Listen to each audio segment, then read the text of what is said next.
across the state of Maine. Find a Coastal Auto Parts Napa near you at capnapa.com.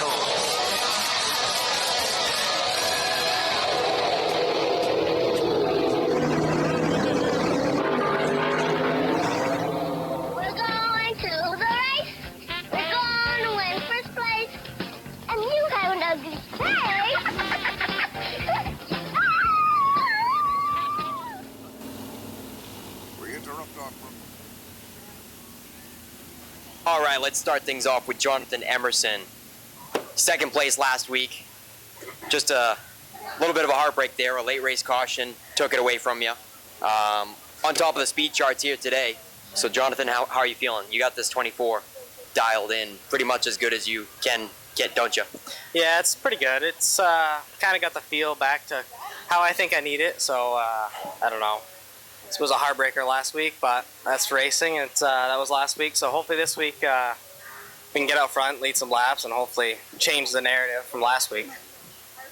Now, what do you mean back to where you need it? Like, why did it ever go away to begin with? Yeah, it's just different track, different tires, different everything. You don't want it loose at all. You really don't want it too tight, but I got the feel that I think I want to feel, and hopefully it stays that way for 40 laps because of how much these cars change. Unlike the Strickleys or whatever, they're kind of a handful anyways, but hopefully it stays the same for 40 laps and I have good drive off and stays the same. Speaking of Strickleys, your dad is Zach in the Strictly Street class. He had a bit of a rough one 2 weeks ago, didn't he? Tell us about that night. Yeah, we can't seem to not stop cutting right front tires, and that's been our problem. We've had good speed in it. We tried some stuff a few weeks ago and it didn't work at all, but we went back to what we had last year and it's been pretty good, but we just keep cutting right front tires, so we can't even stack up the good finishes to get the better finishes. So hopefully this week it'll be better for him. Hopefully we can keep all the air in all 4 tires and have a good top 5. Yeah, Strickleys are racing tomorrow. Onto the late model here, though. Have you ever tossed around the idea of running it as a pro stock? I know some guys have dabbled in that avenue once or twice. Yeah, we talked about it this year a little bit. And I just had a kid, so we decided not to, because if we're going to do it, we want to do it right. We don't want to half it because of how much money it's going to cost with wheels and shocks, and like to be able to test before we do it to make sure that we are going to be competitive before we spend all the money and everything. But we talked about it this year, and maybe next year we'll see how everything plays out. Yeah, because I mean, if you're just a mid-pack or a back of the field car, then it doesn't even cross your mind. But where you've been just running towards the front, being a top 3 late model contender every week, I figured it had to have crossed your team's mind a little bit. Yeah, we talked about it for sure. We talked about it pretty heavily the last few weeks and ultimately decided not to. Just want to make sure we do it right. Well, congratulations on your kid. Is that one kid for you? Or? Yeah, it's my first one, so hopefully we can get her a win tonight. All right, congratulations on that, and good luck in the late model tonight. Thank you. See you, dude. Next up, we got Ryan Lawless in charge of the New England Dwarf Car Series. And Ryan, yeah, you guys only visit Wiscasset Speedway once a year, so a lot of the fans aren't so familiar with them. So if you could give us, the 59-second crash course of what a New England Dwarf Car Series car is. Yeah, so we appreciate Wiscasset and everybody for letting us come up here and give them a run. A Dwarf car is a 5/8 scale, basically pro stock modified on the smaller tires, 600cc Suzuki motors. With quick change rear ends, the full adjustment of you might see on the pro stocks you're going to see tomorrow. Now, from the naked eye, from a distance, a lot of people would say that they resemble Legends cars, but is there anything that is the same as a Legends car on these things? The rear ends, maybe. We run some Toyota 9 and 7.5 inch rear ends that they run. Some of the chassis are somewhat there. We have some converted Legend cars into Dwarf cars. There are a lot of more similarities than people think. The motor's a big difference. Suspension and tires are the big things. Yeah, you can definitely hear the difference. What does a Legends car run on for a motor versus you guys? They're running 1200 Yamahas. I can't think of the number off the top of my head, but those are, I believe, carbureted. Ours are electric fuel injected, but I could be wrong on the fuel injected part. All right, and who are some of the front runners? You know, how's your season gone so far, and who's sitting at the top of the point standings, and who should we look out for today? Yeah, you're definitely going to want to keep your eyes on the Orange 29 of Tom Harwood. A few weeks back, he did do a little acrobatic activity at Monadnock Speedway, setting himself almost triple flipping the car. But he's our points leader. He got a 100-point lead. He's won just about everywhere we've gone this year at some point. Andrew Harmon, the 14 car, the purple 14, is our second place in points, and he's got a few wins. Cody Hodgson in the 31 sedan-looking car. He's got a win. Those three are always fast, but we can't rule out Justin Harris in the 29 New Hampshire. He's a 2023 champion for the series, and he's back here today in his car. And then can't rule out Zig Gino in the 57. He parked in Victory Lane last year, and he's going to be looking to do that again today. Now, back to your point leader there in the 29. When he had that huge wreck, was the car a total loss? So, thankfully, he only damaged the rear clip. Wow. In that car, we were running double features that day, and his fiance had her car there, so he jumped into that one, and then for the first feature, blew the motor in that, and then jumped into another competitor's car for the second feature to keep his points lead. Let's go in the trailer. All right, Ryan. Well, thank you for talking with us. One more thing, I want to ask what the general consensus amongst your drivers is and amongst your race officials is about coming to Wiscasset Speedway. Where does it, rank on your tour list of favorite tracks? Yeah, so, we come here once a year. This place is gorgeous. The facility, the drive, the ambiance, everything you get up here is phenomenal. We go all over New England, largely New Hampshire. We go down to Connecticut. This is definitely got to be up there, my top 3 favorite tracks, even though it's the longest drive that we got. All right, and where do a lot of the racers come from? Are any of them local, near Maine? So I would say we got 13 here today. Hopefully all 13 are start. The only main competitor that I'm aware of is Miller Buzzle in the 18ME, but he is currently dealing with some engine trouble, so he's hoping to get that fixed up and get back out there. Miller Buzzle. That is a familiar name. He used to race Pro Stocks with us here, and I guess that's what he's up to nowadays. Did he get rid of the Pro Stock? Do you know? I believe he did. I believe he got rid of it. So if you look back a few years, probably 3-4 years ago, he actually raced Dwarf cars up at Riverside Speedway, ran a few times with us, and then went pro stock racing up here. My understanding is that they just felt that a little bit of a tour schedule, not running as much, was going to be a little bit better for him. We are excited to have him. And I know he was really excited to be coming back here, a track that he knows and is familiar with. So, he's one also, if he's able to get his motor fixed, that you can't rule out. Yeah, certainly. All right, Ryan. Hope you guys enjoy your night tonight and your stay at Wiscasset Speedway, and good luck to all your racers. Thank you. And again, thank you guys all for coming out here and enjoy the show, and thank you for having us. All right, thanks, dude. All right, how about the 77 Mod Squad of Reed Reno? Man, you really represented the Wiscasset boys at Oxford last week on the Saturday with that win, huh? Yeah, it was pretty cool out there at Oxford, leading all those laps and winning the race. Tell us about Sunday, though. That was a bit of a different story, wasn't it? Yeah, the first lap, there's a wreck right in front of me. I was out in the third groove, and I went high to avoid it, and went in the dirt. Got tire started going flat.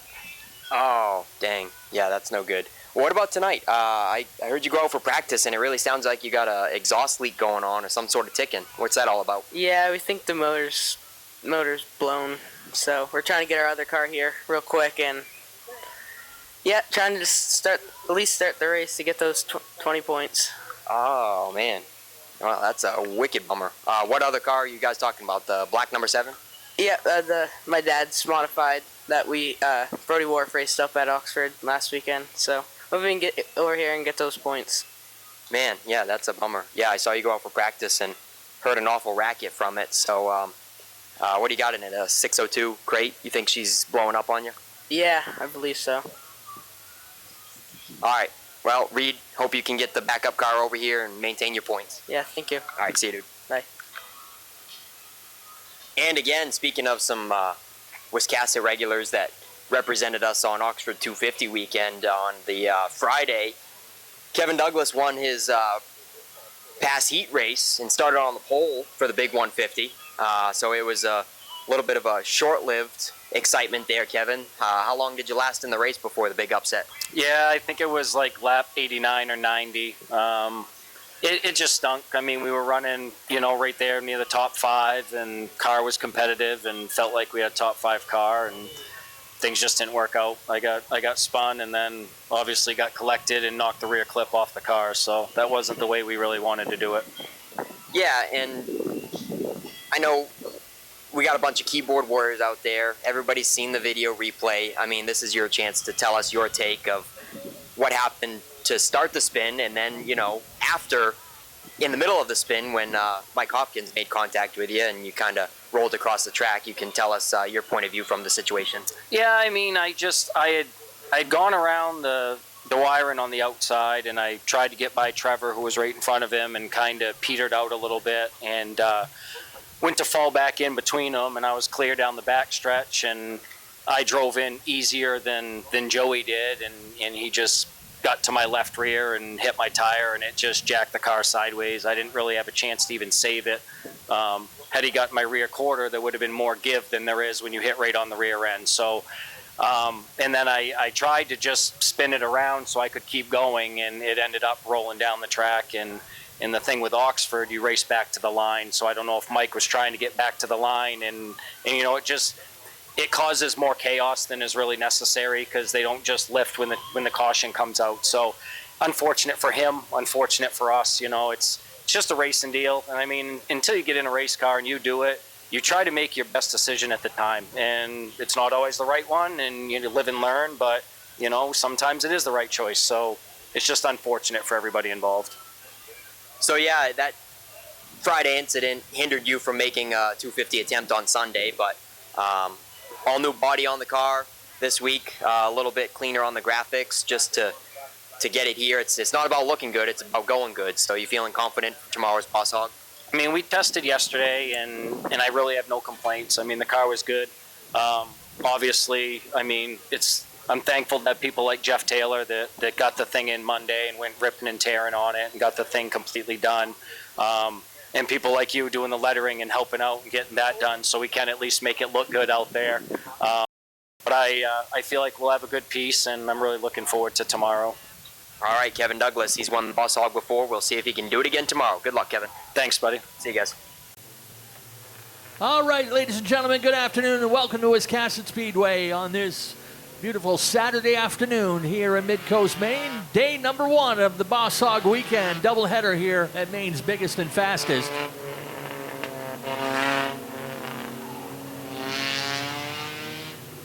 And those of you looking at your schedule right now, we're calling an audible and switching up a couple divisions to help out one of our competitors in the modifieds. So we're going to start off the show today with the Dale's Cash Fuel Roadrunners. Do want to mention today's race program is presented by Dale Cook Excavating. Thank them for putting on today's race program for us. First of 2 heat races for the Dale's Cash Fuel Roadrunners. Hayden Carver's in the 44 with Jarity in the number 71. Keegan Murray and Nelson Stevens on row 2. Logan Hall and Kerrigan Glazier on row 3. Donovan Thorpe and Joshua Cook on row number 4. Dylan York fills out heat number 1. This will fill the front half of the field. Heat 2 will come out to fill the back half for today's 25-lap Roadrunner feature. As usual, ready to turn things over to my partner in crime, Nick Huff, for all the heat race action. Boogity, boogity, boogity. It's time for the green flag on Boss Hogg race weekend. And that front row was a little slow. Oh, Jarity is in trouble. The 71, can he gather it up? Still working on it. Looks like he does, and the track stays green. Suffering a flat left front, though, it looks like.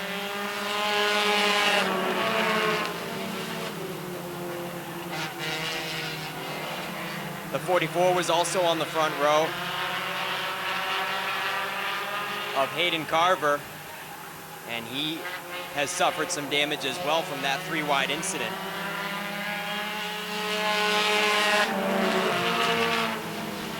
The 07 of Keegan Murray was in a big hurry to overcome that duo on the front row right off the bat in the first corner, and your front row is already pit side with Keegan Murray leading the way on lap 3 now.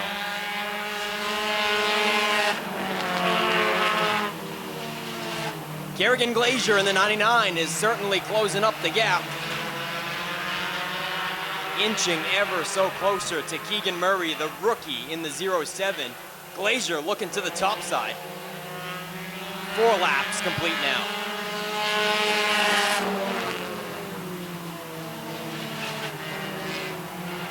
Battle for third starting to cook up as well. Logan Hall in the 13X and Donovan Thorpe in the 9. Glazier getting a good run through 3 and 4 on the top side this time. And the halfway flags are out. Keegan Murray did lead it at the line, but Kerrigan Glazier gets him out of turn 2. Halfway through the Roadrunner first heat, and Kerrigan Glazier now leads for the second half.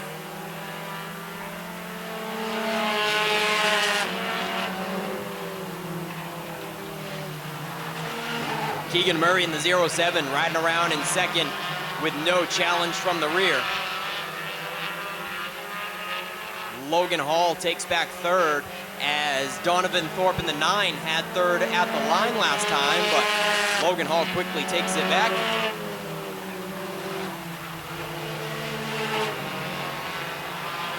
And we're looking at 2 laps to go. This time for Kerrigan Glazier for the Dales Cash Fuel Roadrunners.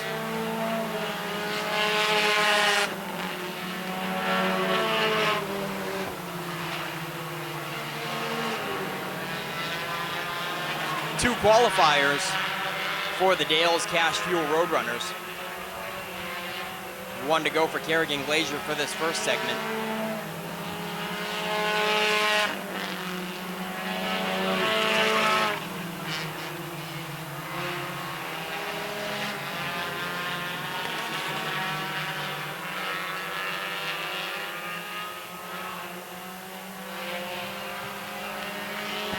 Checkered flag flies on qualifier number 1 for the Dales Cash Fuel Roadrunners. Your first heat race victor on Boss Hogg race weekend is going to be Kerrigan Glazier. Yeah, so far this season, this young lady has managed a second place finish, so she's definitely in search of that ever elusive first career win. This will be her third heat win of the season. In the number 99 out of Appleton, Kerrigan Glazier is your heat winner. She'll start at the pole position for their 25-lap feature this afternoon. Hey, besides our good friends with Dale Cook Excavating presenting the show today, we want to welcome our friends from the Portland Sea Dogs in the house today, including Slugger, who will be making their way around the grounds, visiting all the big kids and little kids. And actually, Slugger's going to be helping us out a little bit today up on the flag stand eventually, too. What about the kids at heart, Ken? The big kids, too, absolutely. Slugger is awesome. Portland Sea Dogs out on the road right now, but they'll be coming back to Hadlock Field for their final home stand of the season next week. So you'll have one more chance to get down to beautiful Hadlock Field in Portland to check out some great minor league baseball down there. Very friendly, family-friendly facility, just like you have here at Wiscasset Speedway. Heat number 2, this will fill the back half of the field for their 25-lapper today. Gavin Giroux and Michaela Weber on the front row. Kevin Greenhalgh and Kyle Enman. Kyle in the red number 5, your defending champion. Your most recent winner is in the 11, that's Jason Sears. Silas Ham in the 37. And some new cars in the back. Chrissy Rizzuto in the number 06. Seth Woodard in the 02W. And Caden Rose in the 17R. Yeah, I think that 02W of Seth Woodard is going to be a teammate to Gavin Giroux. They're both owned by the same car owner, Chip Farrington. So Chip Farrington wanted to have double the cars, double the fun in our Roadrunner division. And his primary car pulls away in an instant. Gavin Giroux already out to a comfortable 5 or so car length cushion.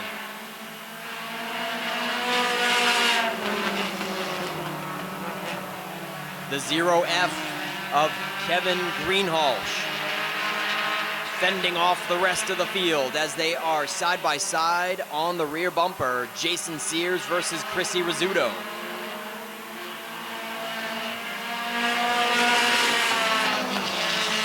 And then it's the second Chip Farrington owned ride. The 02 has cracked the top 5 and is not done yet. Seth Woodard in his first appearance at Wiscasset Speedway is right up there in the mix for second. A little bit of contact on the back of the 0F. Got Kevin Greenhalgh sideways into 3 that last time around. And Chrissy Rizzuto will bring the 06 to his top side and clear going into turn 3. She's sideways now with no help, all by herself. She knocks the rear hatch off the car, hitting the wall. The Toyota Celica of Chrissy Rizzuto, all by herself, got all kinds of sideways through 3 and 4 and has to be sent in so that debris doesn't fall off the car. Nice job to Chrissy for keeping this race green as they just saw the halfway flags. Gavin Giroux set and sail in that 02X. And now that 5 is up into second.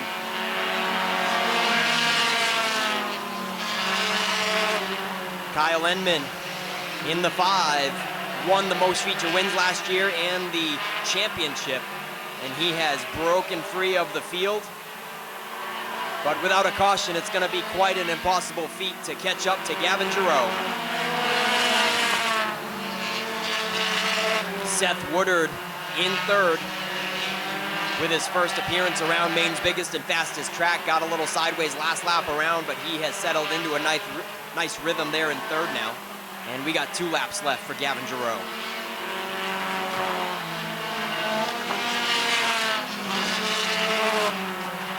Kevin Greenhalgh has settled into 4th.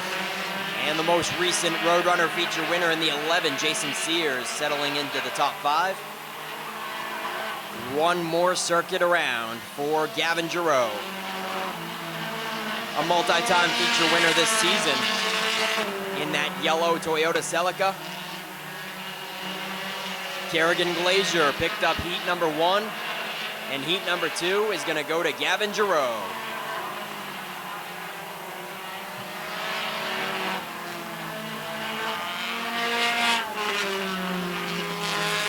We got trouble in turn 4. The 7 goes around. That's the Chipmunk. Michaela Weber coming to the checkered flag, so she loses a handful of spots right before the finish line. And so that's going to do it for our 2 pair of heats for the Dales Cash Fuel Roadrunners. Kerrigan Glazier and Gavin Giroux, your first winners on Boss Hogg Weekend. Yeah, this guy had a dominant month of July. He's a 3-time feature winner, and he'll start mid-pack for the 25-lapper today in the number 02X. That is Gavin Giroux, your heat winner here with the Dales Cash Fuel Roadrunners.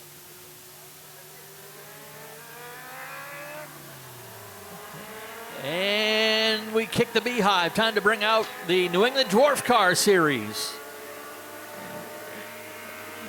These are crazy machines. They're quite similar to the Nelcar Legends, but they crank these motors up much higher revs than the Legends, and obviously, as you see, they've got some custom-made bodies on these things as well. These cars are actually quicker than the Nelcar Legends. We've got Jeremy Rodman in the number 23, Andrew Harmon in the number 14, Ronnie Carmen in the 07, Caden Roberts in the number 08, Jason Hodgson in the 31, and that number 18 ME, a former Pro Stock driver here at Wiscasset Speedway. That's Miller Buzzell in the number 18 ME.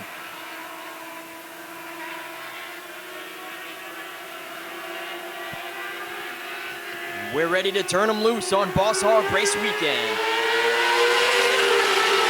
The New England Dwarf Car Series. in their one and only visit to Wiscasset Speedway for 2025.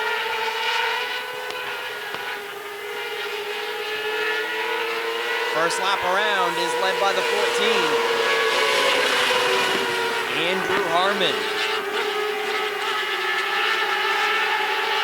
Out of Rochester, New Hampshire.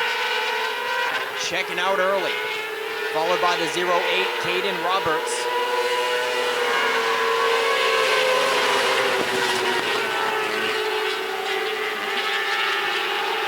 Caden Roberts out of Somersworth, New Hampshire. Third and fourth are closing in. Miller Buzzle finding his stride in the Dwarf Car Series in that 18. And the 31 of Jason Hodgson. Side by side down the backstretch, and they are closing in. We got 3 cars under a blanket. Look at that. Second, third, and fourth are getting tight. And the inside line has to check up. Jason Hodgson in the 31 has to back off and move to the top side to follow Miller Buzzle around Caden Roberts for second and third. We're halfway, and it is all about Andrew Harmon in that 14.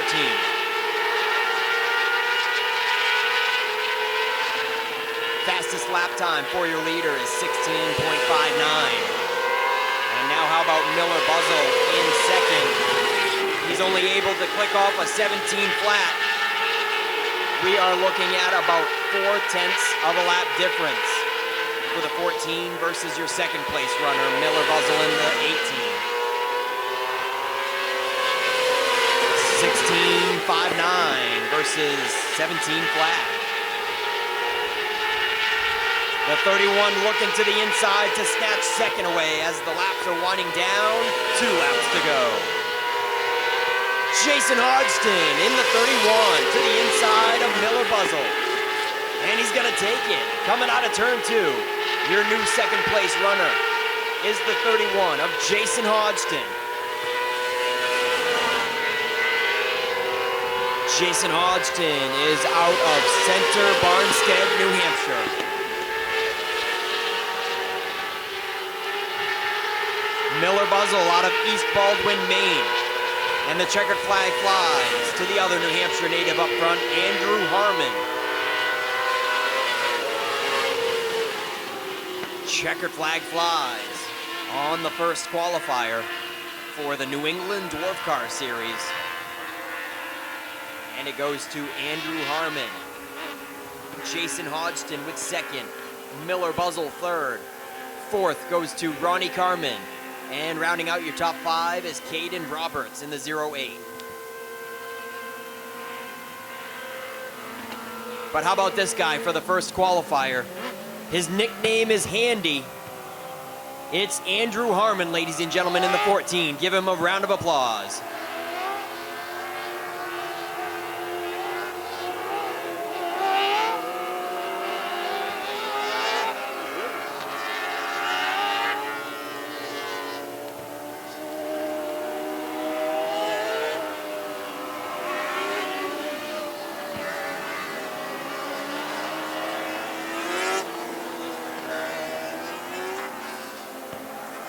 Qualifier number 2, another 8-lap heat race for the New England Dwarf Car Series with your defending Wiscasset Speedway winner for this race last year. On the pole, Zig Gino in the 57 car.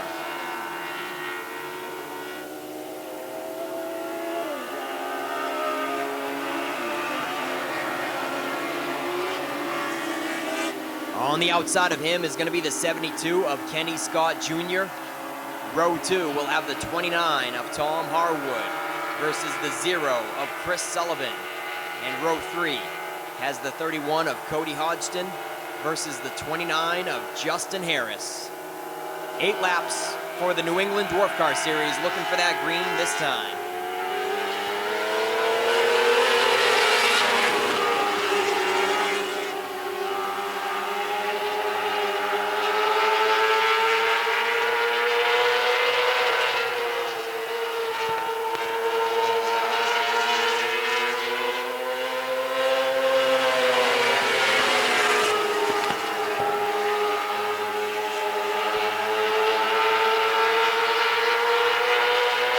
two-car breakaway with Zig Gino and Tom Harwood.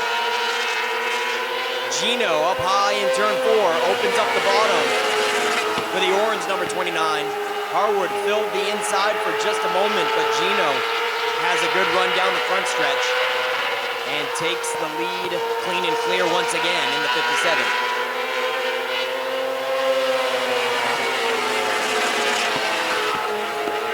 And this time, once again, out of turn 2, Harwood is back to the inside, challenging for the top spot. It is just about even on the front bumpers through 3 and 4, but Harwood clears out of 4.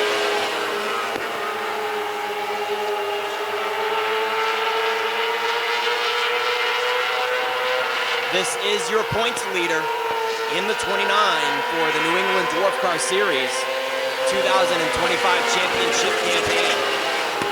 Tom Harwood is leading the point standings. Zig Gino sits second, Cody Hodgson third for the second qualifier.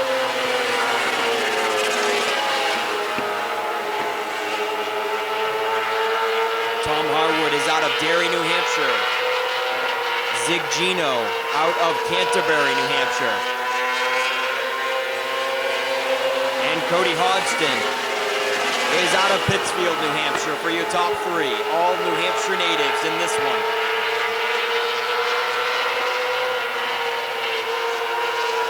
Two laps remain. Harwood in the Meineke, number 29. You can clearly see why he is your points leader for the New England Dwarf Cars. He is checking out and continues to pull away from Zig Gino.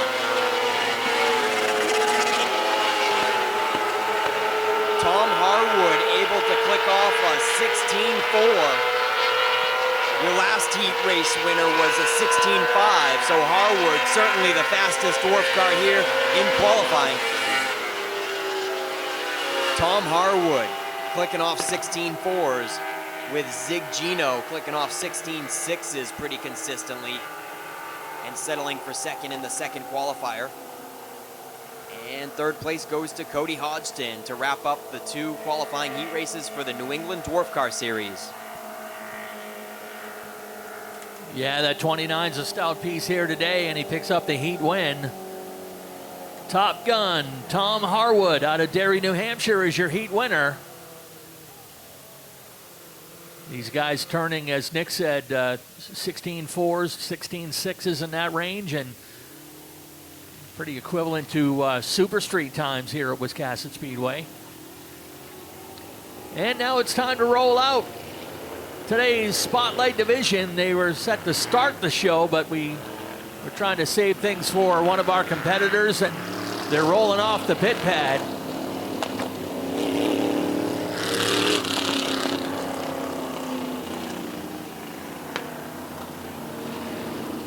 It's the TNL Automotive Modifieds.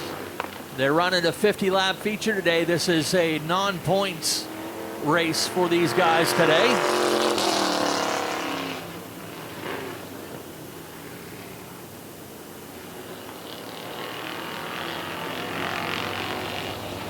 So they lined up today by an open draw, not using the customary handicap system. So we've got the point leader, Chuck Colby, drew P1 on this one. Chuck Colby in the 87, Gary Norris Jr. in the number 03.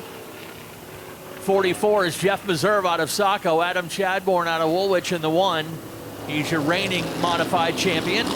Scott Tucker in the 79 to his outside, Speedleaf, David Greenleaf in the number 58.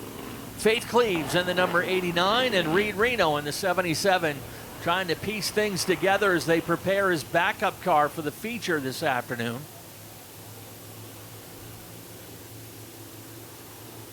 Would Ian Dickey please go see Penny at the Kids Club table? Ian Dickey at the Kids Club table.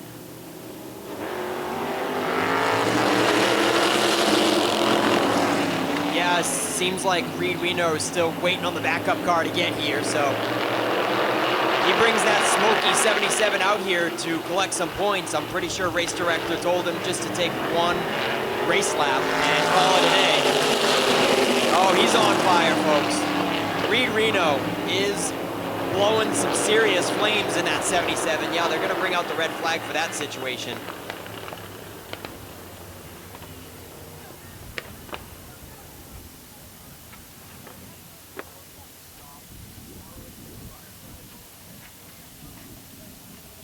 I don't know, I almost think it was coming out the header and not necessarily something on fire, but I kind of think they had a hole in their header blowing the exhaust directly out a little bit earlier than the regular exhaust opening.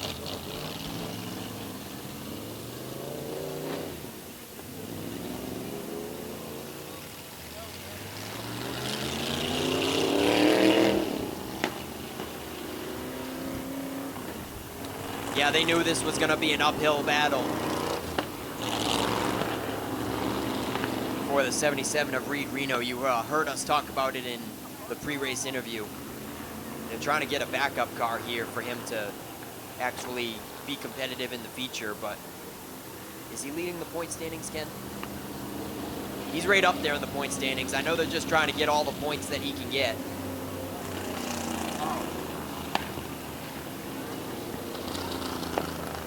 All right, 20 blanket points for all racers today. So this is not a regular points race, but there are 20 show points for everybody that takes the green flag. So Reed Reno finally pulls it in the pits.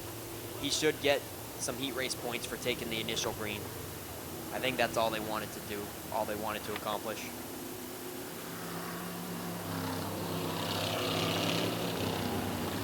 Quick little scare there. But there is no fluids on the track and no harmful fires on the 77, so we'll evacuate him from the racing surface and realign these guys for their one and only qualifier for their 50-lap spotlight main event tonight.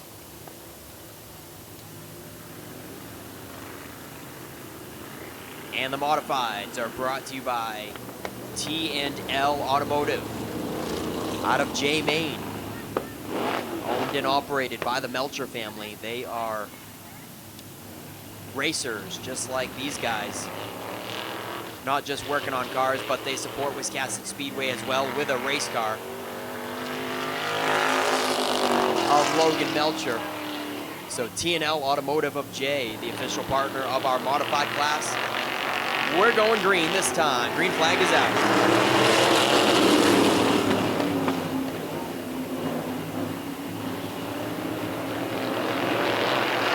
Reed Reno tries it once again, but immediately pulls it in. I think he's good. He got his show points.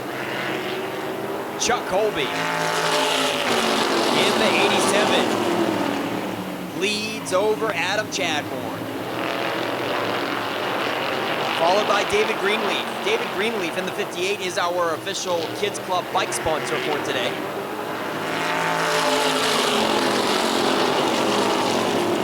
Chadbourne right up tight on the back bumper of the 87. Greenleaf keeping him honest, pulling away from the rest of the pack and trying to maintain with the top two.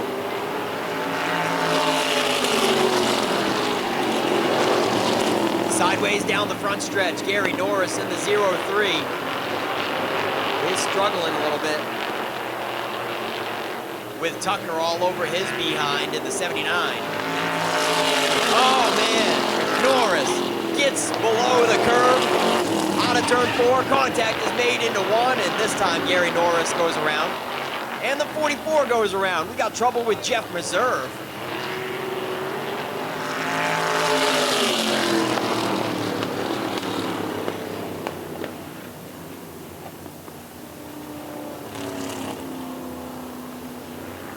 Oh, Ken, a little bit of slap and tickle going on there for last place, huh? I haven't heard that one for a while, yeah. Yeah, everyone, as we like to say, running for the same piece of real estate, and basic high school physics tells me that's not going to happen.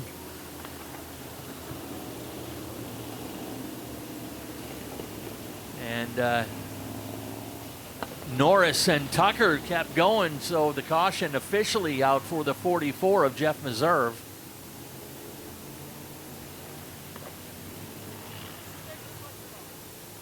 I believe Reno's do have the backup car there, but had just arrived. We adjusted when their division was going to run, but guy's not quite ready.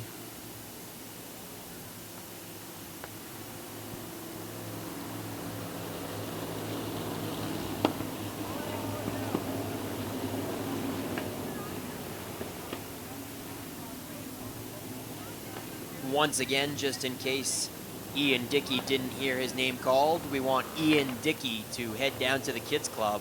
Ian Dickey, please report to the Kids Club if you haven't already.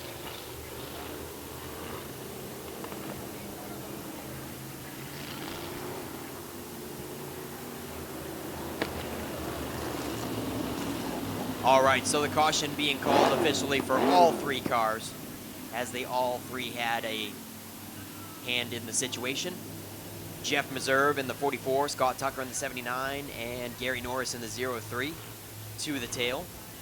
And we're ready to go green once again. They just got the halfway flag, so we got 5 laps to go. Chuck Colby and Adam Chadbourne. David Greenleaf and Faith Cleaves in row 2.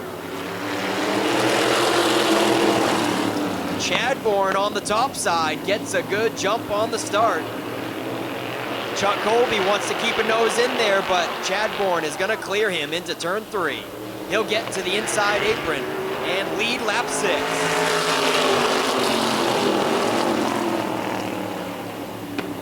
More trouble for Gary Norris.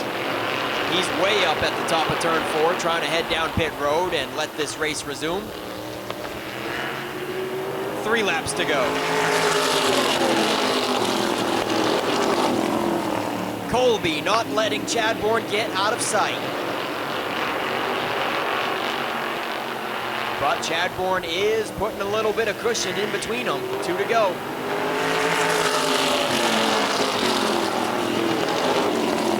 $16-1s for both your first and second place cars. Last time around, 16-1 for Chadbourne and Colby apiece. 1 to go.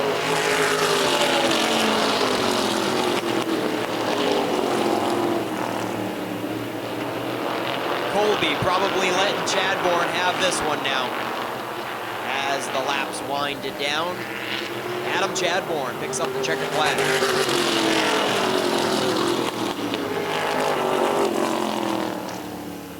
All right, as Ken mentioned, no regular race points for the mod squad tonight. Just 20 blanket points for all the green flag takers on Boss Hogg weekend for the mod squad.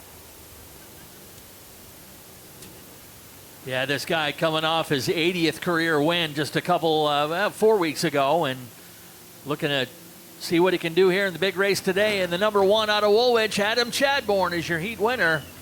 Adam, the defending modified champion, 7-time track champion.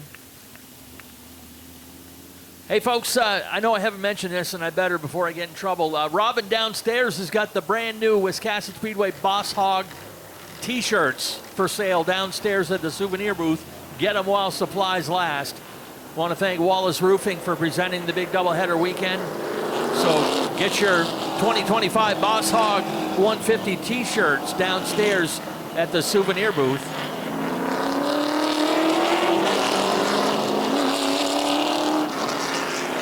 Also, during intermission, we are going to be giving away, we've got all the names of our season ticket holders in a bucket. I'm going to draw out one name, and that person's going to win a free 2026 VIP season pass. We'll draw that during intermission today.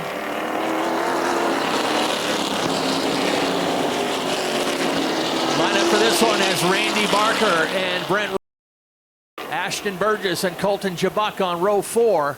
Chase Burgess and Pat Murphy on row number 5. First of 2 heats for the Wood Pellet Warehouse Late Model Sportsman.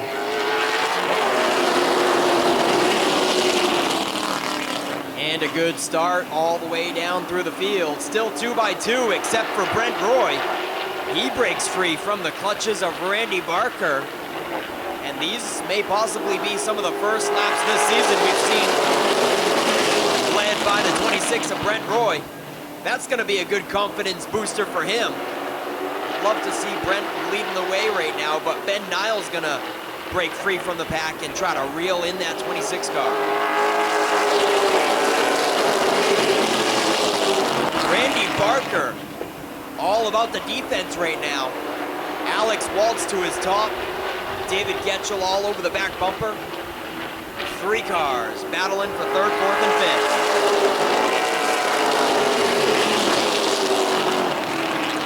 David Getchell losing a little ground on Barker this time, leaving Barker and Alex Waltz to still remain side by side for 3rd and 4th.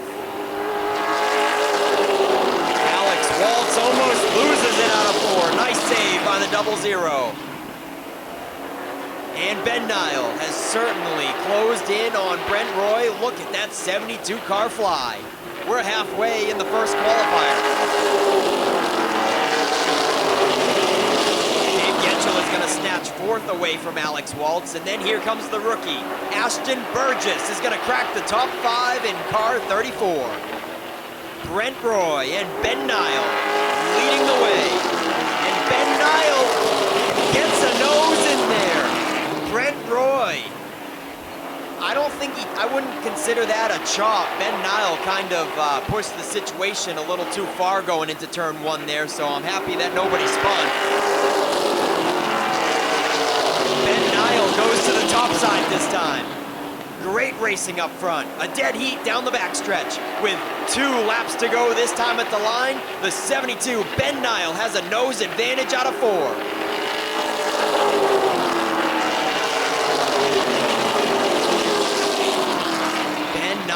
The Sasquatch in the 72 is going to clear down the backstretch, and he will see the white flag this time for qualifier number 1. Nice run for Brent Roy. Following him in 2nd and leaving the rest of the field in the dust, Randy Barker has been all defense from the drop of the green, and they're still side by side in the rearview mirror. Oh, buddy. Randy Barker holds on for 3rd. What a run. Dave Getchell made a last-ditch effort out of turn 4, but lost it by a fender there for 4th place. And a nice job by Nick Morton for cracking the top 5 in the closing laps. This guy rolling in to grab his 2nd heat win of the year, but in search of his first late model podium. Looking strong today. He goes by the code name Sasquatch. And the number 72, that is Ben Nile, your heat winner.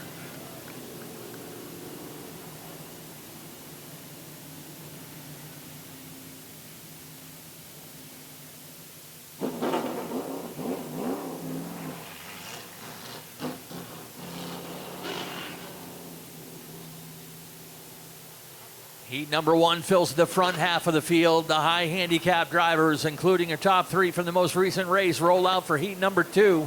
This will fill the back half of the field for their 40-lap feature race today.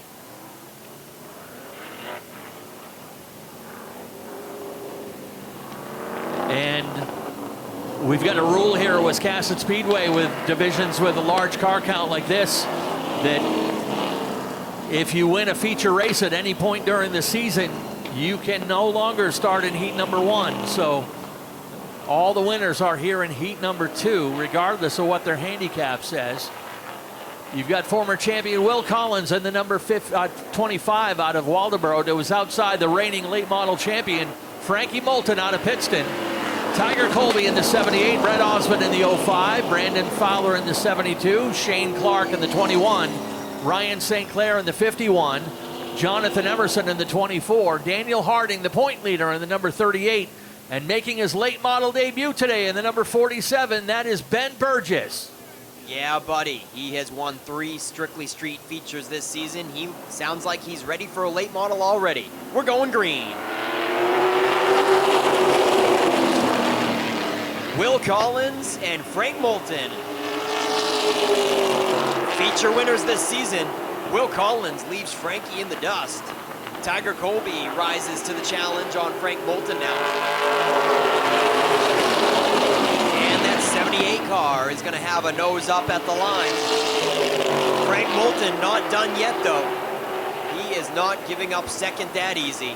Side by side for second and third. Tiger Colby and Frankie Moulton. Frank Moulton threads the needle right across the nose of Brett Osmond to get to the inside and settle into third. Osmond lets him have it there, and he holds down fourth. Shane Clark rounds out your top five, but he puts a nose to the top side of Osmond to try to snatch fourth away in that 21 car. It's Shane Clark.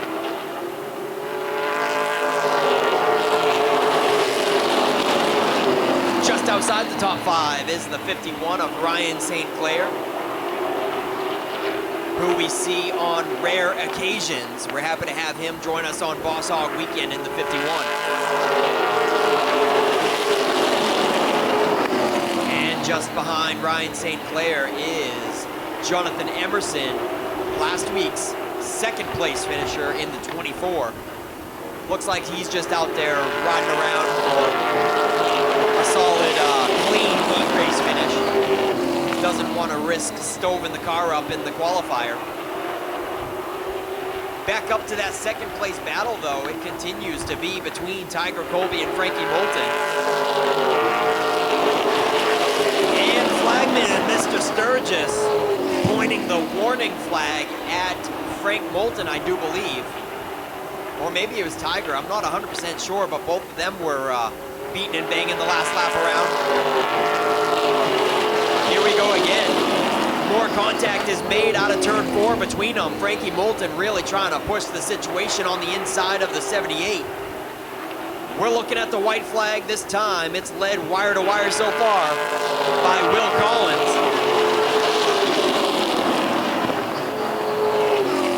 Will Collins has it quite comfortably. He's going to move up to the second groove and use this opportunity to see if he likes it up there, coming to that checkered flag in the 25.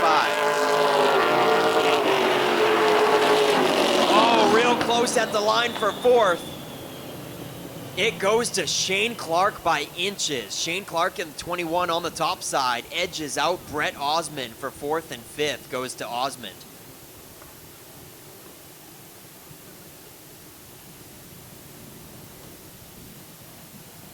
All right, he'll bypass the photograph. He's been a one-time feature winner this year. He's a two-time champion and former driver of the year in the number 25 out of Waldoboro. That is Will Collins, your heat winner. Wallace Roofing has been covering houses for over 30 years. Wallace Roofing protects your home from the craziest Maine weather that's thrown our way. And that makes us so excited we often break out into dance. We will be on top of your roof because we know it's the shingle most important part of your home. At Wallace Roofing, we know that a good roof is not just overhead, it's the life of the party. Call Wallace Roofing today and let's get this party started.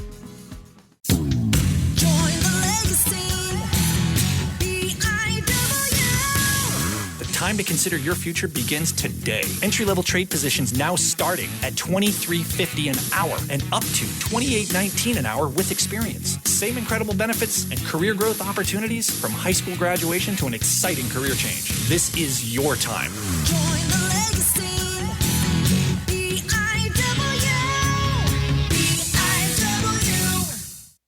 If you are a Subaru enthusiast and you haven't shopped Norm's Used Cars in Wiscasset, you are missing out. Norm's Used Cars specializes in previously enjoyed late-model, low-mileage Subarus, all hand-picked and meticulously gone over to be like new to you.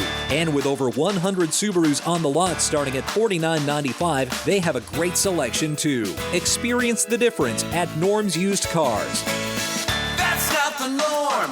That's Norm's Used Cars. If you've been injured in an accident, contact the law offices of Joe Bornstein today. Talk to us confidentially and free. Find out why we are Maine's most recognized personal injury law firm. Over 25,000 victories for Maine families and over $500 million collected for injured Mainers. Get the help you need and the justice you deserve. Dial 207-CALL-JOE. There's never a fee unless you win. Call Joe today and get the Bornstein advantage. Once again, we want to thank Dale Cook Excavation for sponsoring this Saturday portion of Boss Hogg Race Weekend. Dale Cook Excavation with site work. They also offer sand, loam, fill, gravel, reclaim, and crushed stone out of Litchfield, Maine. And they've got one Dale Cook Excavation sweatshirt that they want to give away to a lucky fan. Whoever can answer this trivia question can get the free sweatshirt. Who has won the Boss Hogg 100 2 times in a row? Who's the only racer to win the Boss Hogg back-to-back years? Come and see me for the free sweatshirt. And your only hint is you got to go back to the 90s.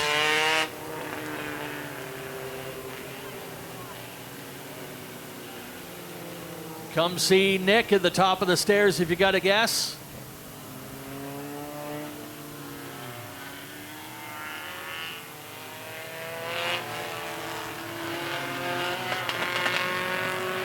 Only driver that has won the Boss Hogg 100 2 years in a row.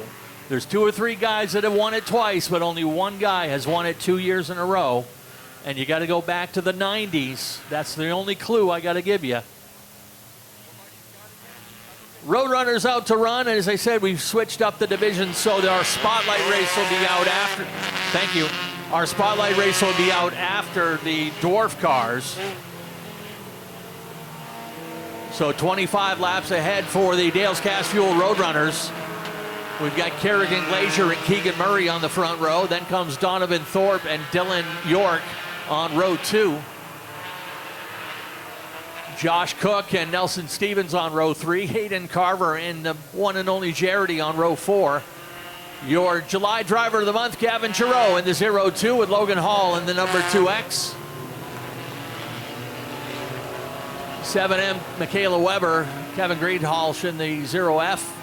Your point leader and defending champion, Kyle Enman in the red number 5. Your most recent winners to his outside, the number 11 of Jason Sears. Seth Woodard, Caden Rose, Silas Ham, and Christy Rizzuto will fill out your 18-car field here for the Dale's Cast Fuel Roadrunners.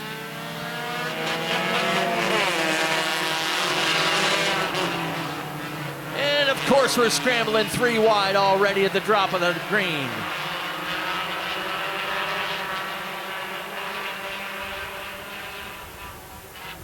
First time through, Kerrigan Glazier leads them around.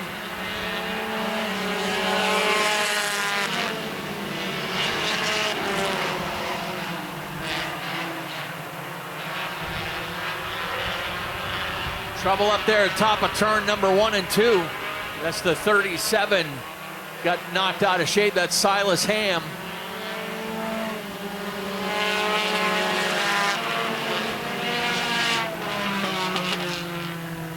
So the first caution will fly with 2 laps complete. Silas Ham coming to a stop down there in the bottom of turn 2. Good, healthy field of cars here for the Dale's Cast Fuel Roadrunners. Mike Carlton over there checking to see what's up with the 37. Everyone able to drive away except Silas.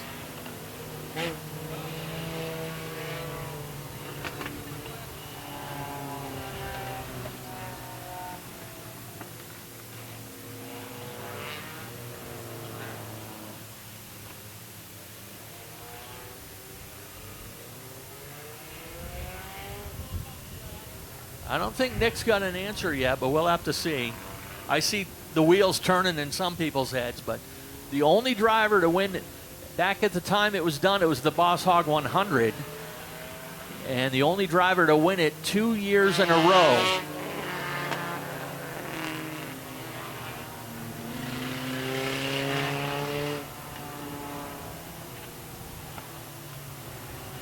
There's been 3 or 4 guys that have won it twice, but the only guy to win it 2 times in a row. We're going to make you guys work for this one.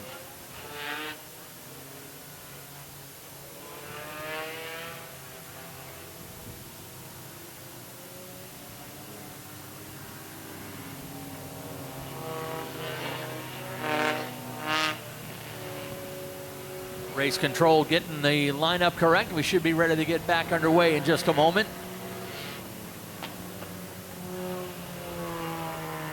Don't forget, back in action for the big one tomorrow. The pit gate will open up at 9 a.m. Grandstand side, we open at 11 o'clock for the VIP season ticket holders, 12 noon for general admission, and the race program goes green at 2 o'clock tomorrow afternoon with time trials for the pro stocks. Plus, we'll have Strictly Streets in action. Strictly Streets will be running a 30-lapper tomorrow, which also is a qualifying race for the, or provisional up for grabs, that is, for the Strictly Shootout at the end of the month. And the 207 crate modifieds will have double features tomorrow as well as part of the program.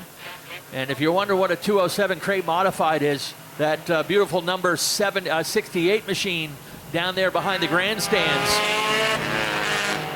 is one of those cars with the fat tires on it.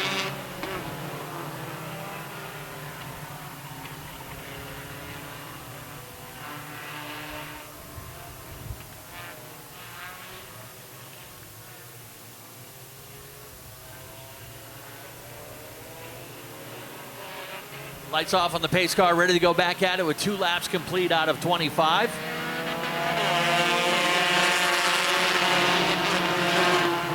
Kerrigan Glazier on point now with Dylan Cook to the outside. Logan Hall and Keegan Murray holding down 3rd and 4th. And here comes Gavin Giroux up the inside. Giroux in the top 5 now.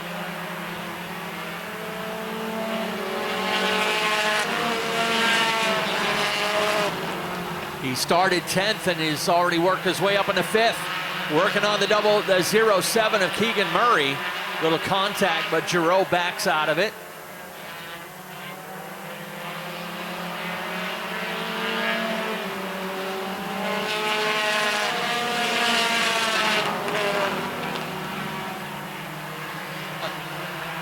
I got some people guessing on Racing America.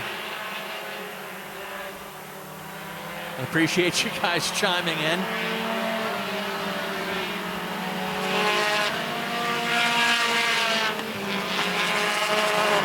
Got the 44 getting out of shape.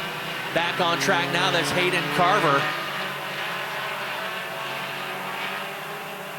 5 laps in, 20 to go. We'll finish lap 6 right here.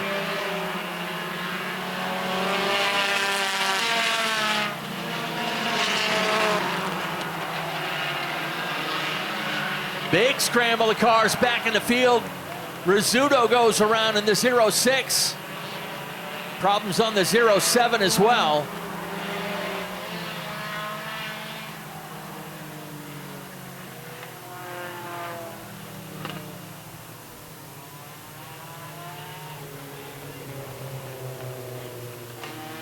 Second caution of the race flies, got the 06 of Rizzuto. She was able to drive away Michaela Weber, and the 7 is the other car that's down there. And there's some right front damage. That debris is going to have to get taken off of there.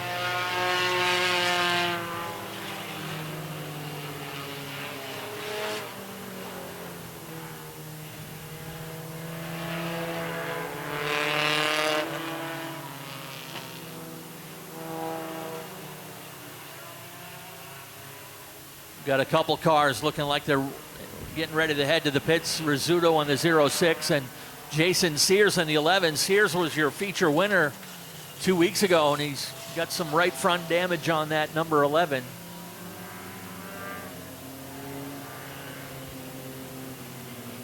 A couple drivers up front trying to get their first win of the season.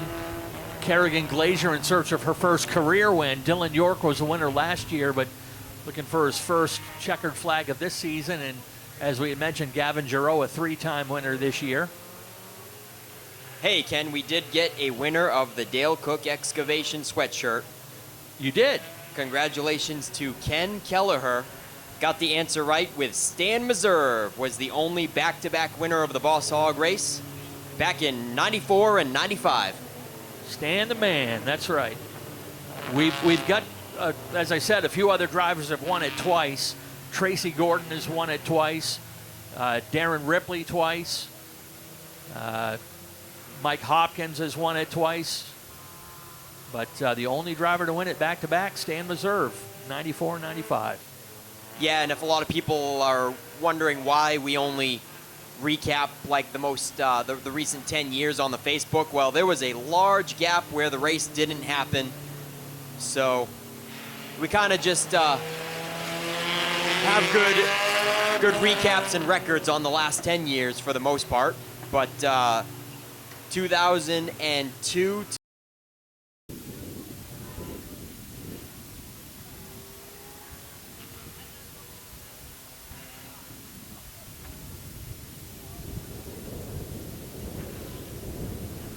I think they may just push him to the infield to finish up this race.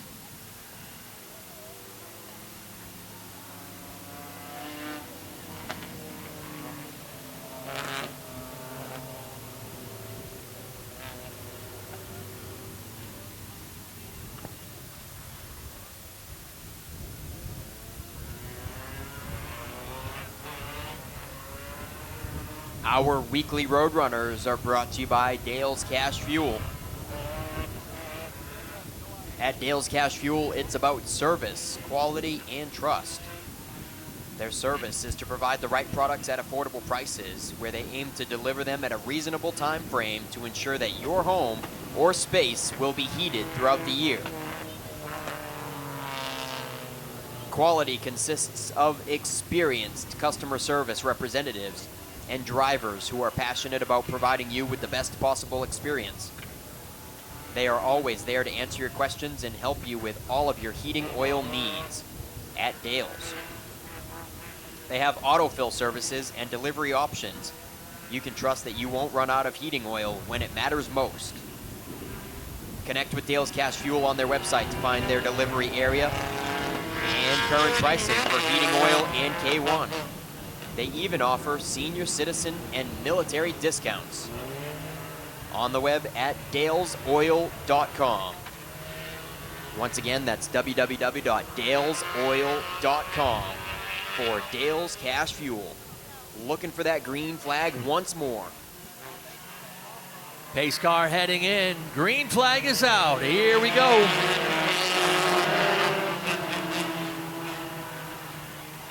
Kerrigan Glazier strong on the restart as she's been all afternoon. Brings the 0-2 of Seth Woodard up into second. And problems for the 7X. Gets tangled up with the 17, and Michaela Weber arrives on the scene. And we did manage to get one more lap in the books, but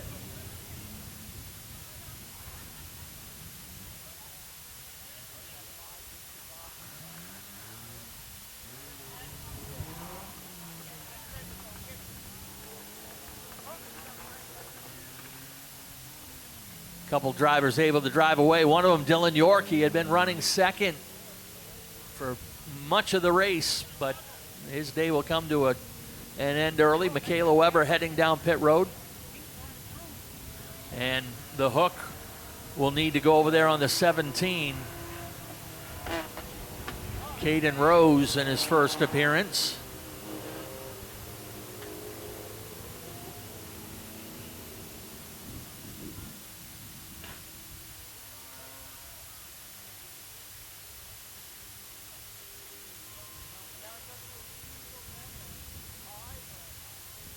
New England Dwarf cars coming out next for their feature, and then we'll have your spotlight feature to follow with the T&L Automotive Modifieds. Wrap up the show today with the Woodpeller Warehouse late models, and hope you can join us tomorrow for the big show.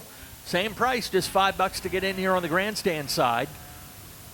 $20 on the pit side for Boss Hogg Day, presented by Wallace Roofing and Home Improvement. The pit gate will open up at 9 o'clock. Practice will start at 11. The grandstand side will open up for season ticket holders at 11 o'clock and general admission at 12 noon. Give you a couple hours to get in here and get your seat. And the green flag flies on all the action beginning at 2 p.m. tomorrow afternoon. And the race will be streamed on Racing America tomorrow as well. We got some folks watching today. But we would love to have you here in person. Strictly Streets with a 30 lapper. They've been having car counts up near 30 each weekly point race. They're going to be running 30 laps tomorrow, and there'll be a provisional up for grabs for the Strictly Shootout later on in the month of September. And the 207 crate modifieds, the Davis Erector Group 207 crate modifieds will have double features tomorrow. It's one of those wide-tired ground pounders you got over here on display behind the grandstands. That's Richard Jordan's car that's out there. They will have double 30-lap features tomorrow. And then, of course, the main event is the annual Boss Hogg 150. $10,000 to win, a purse approaching, well, $38,000, $40,000. Big money race for the pro stocks, and some contingency money in there as well. Davis Erector Group putting up the bonus money for the time trial awards, paying the top 3 time trialers. We've got our friends from MDG Logging of Jackman, as well as Survey Inc. out of Wyndham, and the Bill and Bonnie Ship and VIP fans all joining up to put up $1,000 for halfway, the halfway leader bonus. And Dave's World, sand and gravel. That's Dave St. Clair's business, kicking in a couple of $500 bonus awards. Only clue I can give you, it has to do with the number 14. No, you don't want anybody fixing the race just to get this money, but there's going to be some bonus money out there as well. Yeah, we saw you mention that little teaser on Facebook there, Ken, and just curious if Boss Hogg shed any light on how he's going to distribute that money, but obviously he hasn't, has he? I am the only one that knows. Oh, you do know. You keep it a secret. Me and Tammy St. Clair are the only two that know. All right, well, if I ever have a secret, I will know who to trust with that one. And by the way, that time trial award will be named in honor of former Team Wiscasset member Russ Pepler. Russ was a longtime member of this team, flagger, super street racer. He passed away in the offseason, and naming the pole award for the Boss Hogg 150, a longtime friend of the St. Clairs. 2 laps to go. Let's get her done. And look who is back on the scene. Gavin Giroux. Remember, one of those restarts, couldn't get it out of gear and ended up dropping toward the tail end of the field. And the 02W is now off the pace. White flag ready to fly.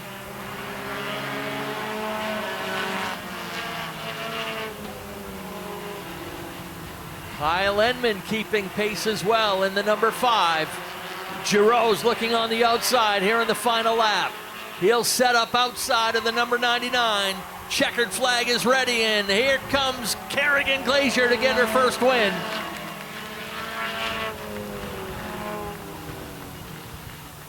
Several restarts and a couple of the top drivers in the division chasing her across the line and making her earn it. And boy, we love first-time winners here at Wiscasset Speedway.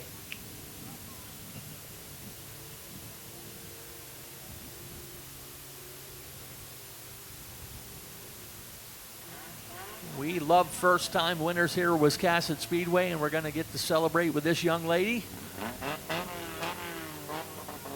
as we set up shop down in Coastal Auto Parts Victory Lane. They've got the big spinny ticket bucket thing, so we're going to give away our 50-50 here at the conclusion of this race.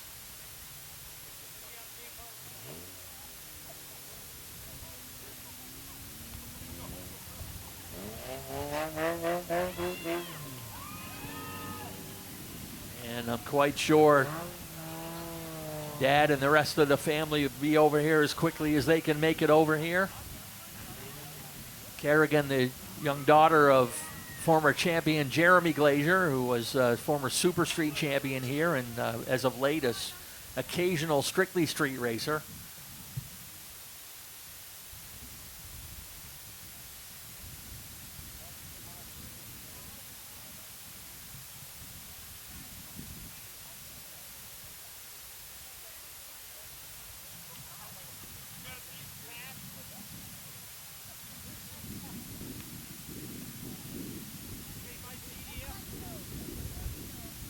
Folks, I want to remind you that our friends from Rennie's say if they don't have it, you don't need it. Quality merchandise, great values, and a truly unique shopping experience is what you'll get. It's a family-run business for over 75 years. Visit any one of their 20 locations throughout the state of Maine and their newest store in Waterville, and I believe they got a new store opening up in Augusta. Visit them at Rennie's Main Adventure.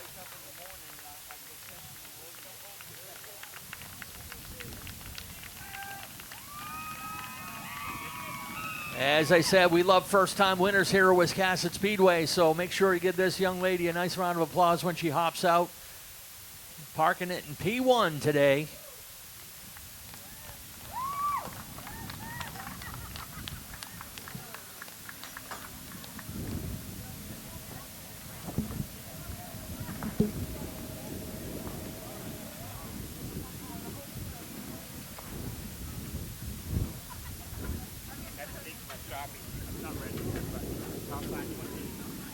Okay. All right, folks, here it is. First feature win at Wiscasset Speedway. Kerrigan Glazier, check that flag out. You get to keep that. And Dave Sturgis, our flagman, will autograph it for you. Man, oh man, so many late race restarts. Had to have you a little nervous that you were going to pass up on this one. Oh yeah, the last like 2 or 3 restarts really got me nervous, but we did it and we got first. That's what it's all about. Man, I mean, we can see the look on your face, but how does it feel? Oh, it's awesome. I'm speechless. I gotta thank everyone who got me here. Surveying, Barter Builders, Bill and Bonnie, my dad, my whole family, and the Harriman race team, and yeah. All right, Kerrigan Glazier, ladies and gentlemen. She has gotten a couple of top 3s this season, and she finally gets one in the bag there with her first win at the Raceway, period, let alone the Roadrunner class. Gavin Giroux, man, you had a restart where you fell almost to last place, clawed your way back up to second. I bet you're happy with those late race restarts. Yeah, that saved us a lot. I mean, that restart, we had a very fast car. I just could not get it in gear to save my life. So, but we had a very fast car to get it back to the front. So. Yeah, the multi-roll restarts at the end really saved your day after that bad mid-race restart. Man, you lost a lot of spots, couldn't get it into gear. What do you think? How many more laps do you think you could have? You think you could have got Kerrigan? You were all over that back bumper, making it exciting. Yeah, I don't know. She has a fast car. I mean, she's very competitive. So time will tell. But yeah, we had a very good car. So. If you had to lose a race, probably none better than her, right? That's right. She deserves it. So. Glad for everybody in a good field. All right, Gavin. Well, congratulations on Driver of the Month just a few moments ago and a second place finish. Who do you want to thank for your... Chip Farrington for putting me in the car, Miss Moomoo's Preschool, MC Photography, R&J Properties, North Country Car Wash, Squirrel Racing, and STC Tire. All right, Gavin Giroux, congratulations with runner-up honors. And Kyle Enman. Did you have fun out there? Oh yeah, it's always fun. Good racing. Just settling for third. You think you had something for them guys? Not today, I didn't, no. Car was a little off. Congratulations to Kerrigan. She's been working for this for quite a while. I can thank my sponsors, ABG Heating and Cooling, Hudamaki, M to Grand Prix Services, Yankee Yard Works, my wife, especially my wife. She tolerates these 2 kids while I work on this thing. So.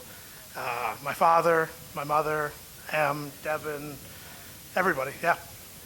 All right, Kyle Enman wraps up the top 3 for the Dale's Cash Fuel Roadrunners on Dale Cook Excavation, night number 1 for Boss Hogg race weekend. Jeremy, did you have something you wanted to say? Kerrigan has a couple old trophies of mine she'd like to give away. If there's any kids that want to come down, get a free trophy. All right, we will take those pictures real quick for the top 3. First with just Kerrigan by herself, celebrating her first feature win at Maine's Biggest and Fastest. And then we'll get Gavin and Kyle in there for the top 3 photos in Coastal Auto Parts Napa Victory Lane. And there there are a couple trophies down here. I think it's going to be a very hard decision to not make some kids unhappy that they didn't get a trophy, right, Jeremy? That's going to be a hard one, but Ken, we'll send it back up to you for now.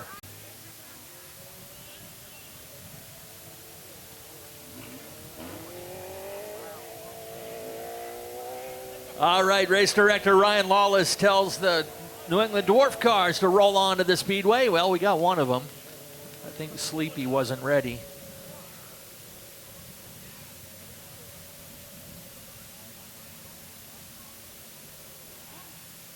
And congrats again to the Glazier family.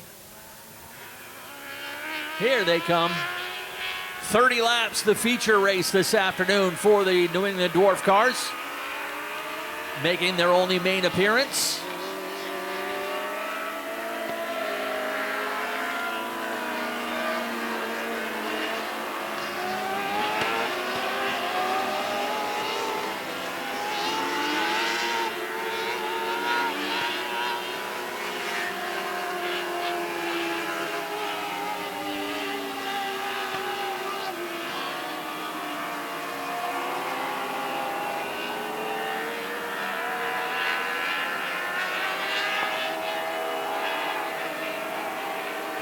All right, ready to rock and roll here with the New England Dwarf Car Series. And last year's winner is on the pole for this one in the number 57. That is Zig Gino out of Canterbury, New Hampshire. Then comes Jason Hodgson in the number 31 NH. He is out of Center Barnston, New Hampshire. In the number 18 ME, that is Miller Buzzle out of East Baldwin, Maine. Then comes Ronnie Carmen in the 07. He is out of Derry, New Hampshire. The Rocket Man, Ronnie Carmen in the 07. Kenny Scott Jr. in the number 72. He is out of Salem, New Hampshire. Caden Roberts is in the 08.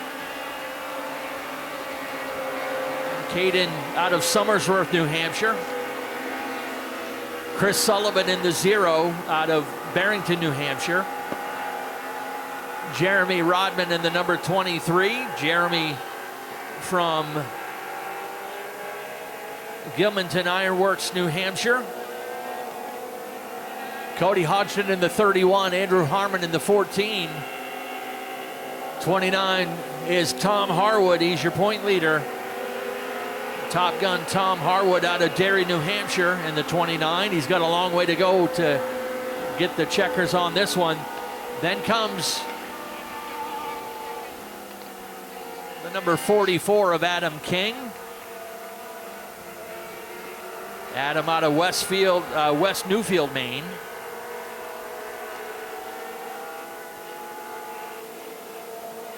Got one that has come to a stop up at the top of turn 3 and 4. That'll give me a moment to remind you to get your 2025 Boss Hogg 150 t-shirt while their supplies last downstairs.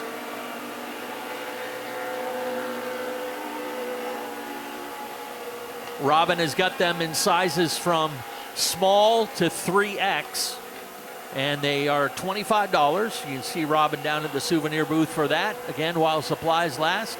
Represent tomorrow when you show up for the big race. That's the 31 NH, not able to answer the call. Jason Hodgson.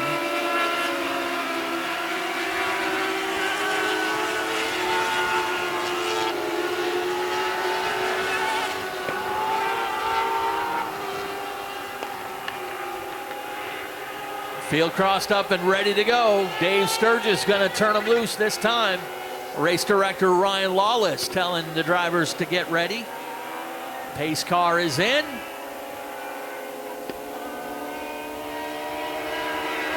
And green flag is out. Initial start with the Dwarf cars going right at the start line at the flag stand. Miller Buzzle leading the way the first time around.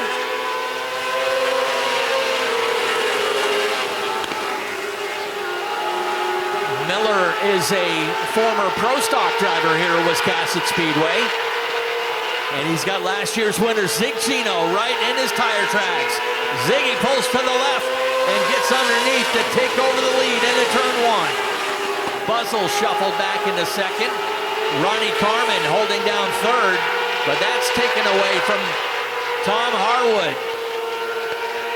Tom Harwood from deep in the field already up to third.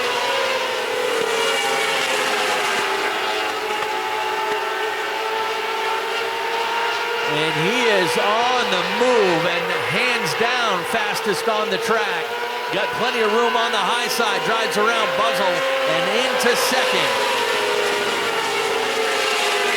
Harwood started this race back in 11th and took him just 3 laps to get up into the top 3. Chasing Zig Gino.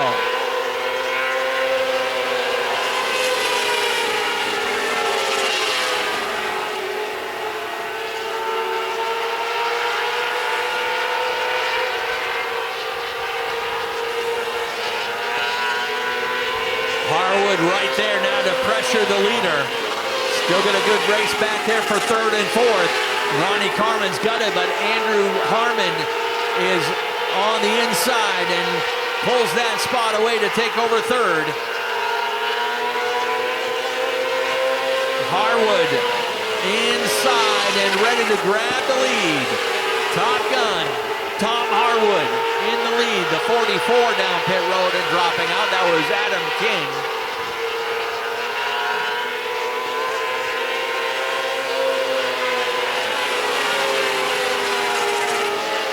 These cars churning up about 13,000 RPMs in that little motor.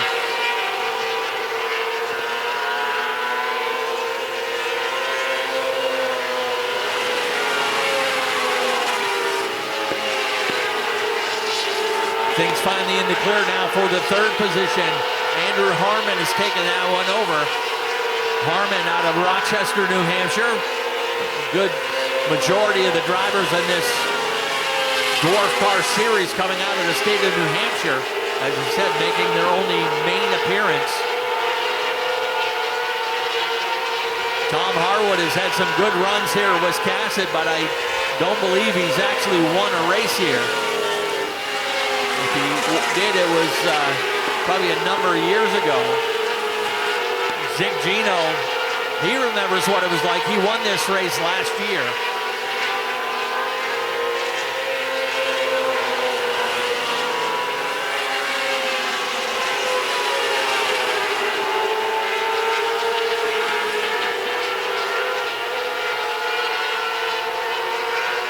Passing flag being worked on that number 23, Jeremy Rodman. He's running in the 10th position. Harwood's about to put him a lap down.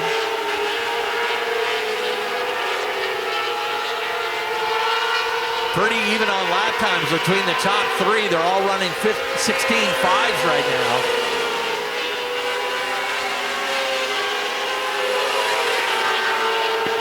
This time by to be halfway, 15 down, 15 to go for Top Gun, Tom Harwood.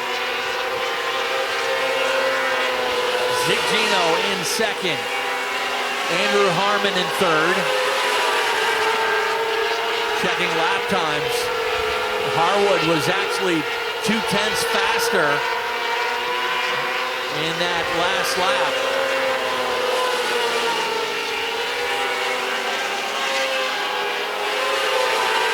Looks like Andrew Harmon may be able to bite into that interval to the second place car of Zig Gino, but that's still about a half a straightaway between second and third. Fourth right now being held down by Cody Hodgson in the 31. Ronnie Carmen started up near the front in the 07. And we've got a caution. I'm not sure if somebody's putting something down on the speedway, but we'll get a check with race control.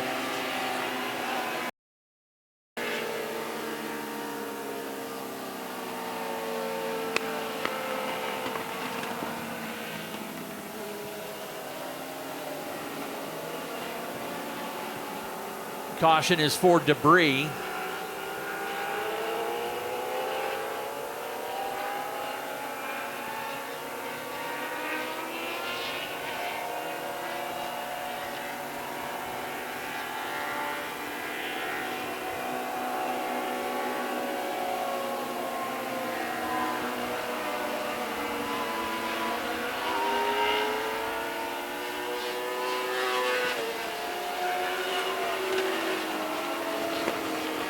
All right, while we have the opportunity, if you hear your name, go see Penny at the Kids Club table.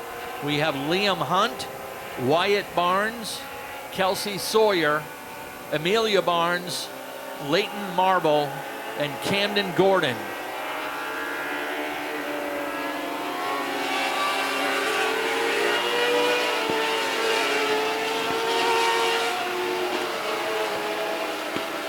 Once again, Liam Hunt, Wyatt Barnes, Kelsey Sawyer, Amelia Barnes, Leighton Marble, and Camden Gordon. Please go see Penny at the Kids Club table.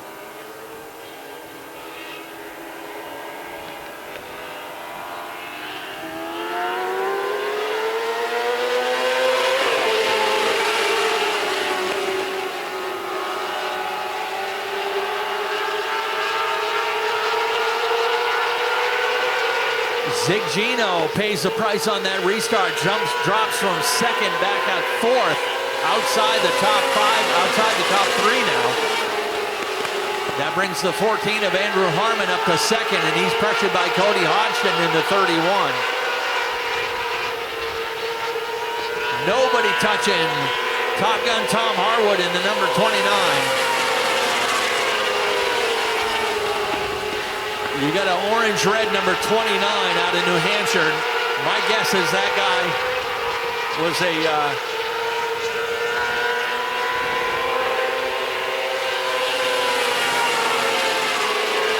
no, that was a Dave Dion fan.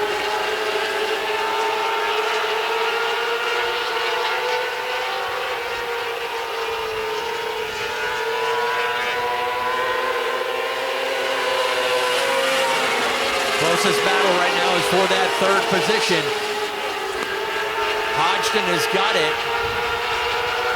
Gino, last year's winner, running in fourth, trying to find any way to get by him.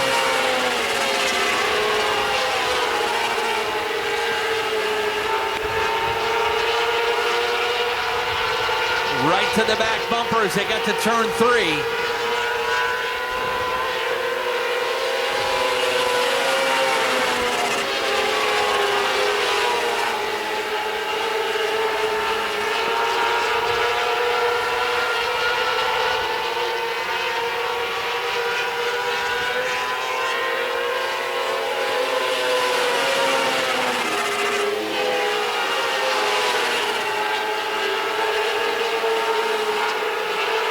Sturgis has got the hands up, and we've got 5 laps to go this time by the stripe.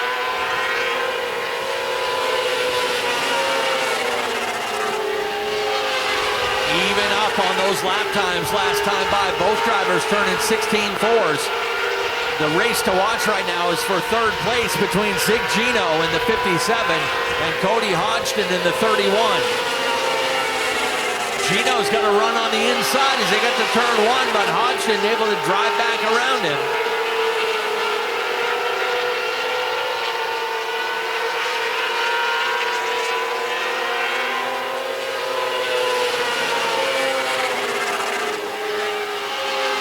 With the patchwork on the track, these guys hopefully loving a little bit smoother ride. And there goes Zig Gino, able to get by on the inside to take over third.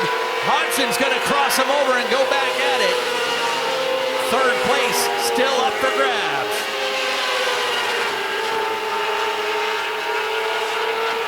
Gino just a little bit better on exit.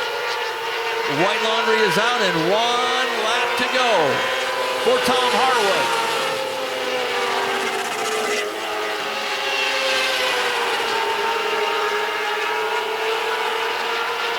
One lap car up ahead to deal with. He'll pull up to the outside and cruise to the checkers. Tom Harwood takes the win.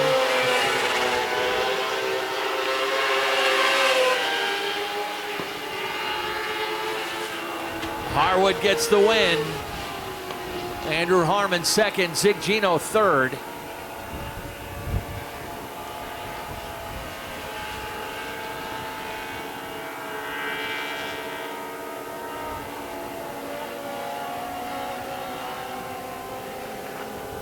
Great race for third between Gino and Hodgson.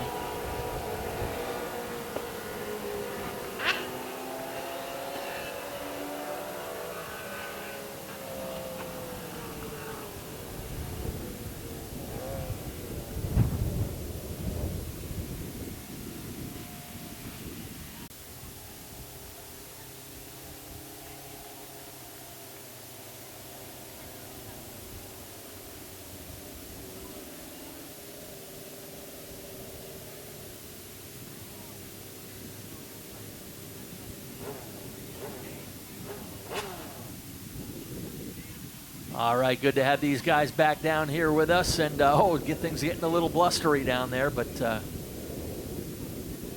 let's send things in just a moment. Nick Huff's got your top 3. All right, Top Gun Tom Harwood. Nice run out there, man. You have some fun? Oh yeah, that was a blast. I tried that lap 1 move about 4 years ago, and then I tried to do it the second lap and cost myself all the positions that I lost. So it's pretty cool for it to actually work that time. Yeah, how'd you like the place? Maine's biggest and fastest track. I love this place every time we come here. I can't thank the Jordans enough for allowing us to be a part of this awesome Boss Hogg weekend. All the fans, thank you guys so much. You guys are what make this fun for us. All my sponsors. I love Wiscasset. This place is so much fun. Finally got a Boss Hogg weekend win, so I'm pumped about that.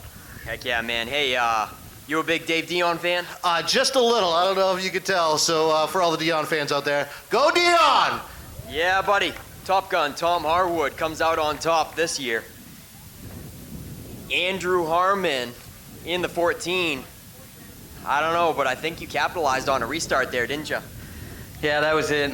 This gear set shakes really bad, so that was everything this had with this. This is my first time here with a good car. Every other time the car's not been good. But this place is awesome. I love the people, love the facility.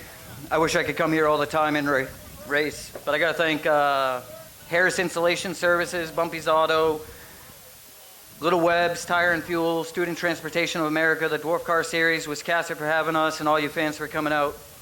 All right, Andrew Harmon, great run in the 14.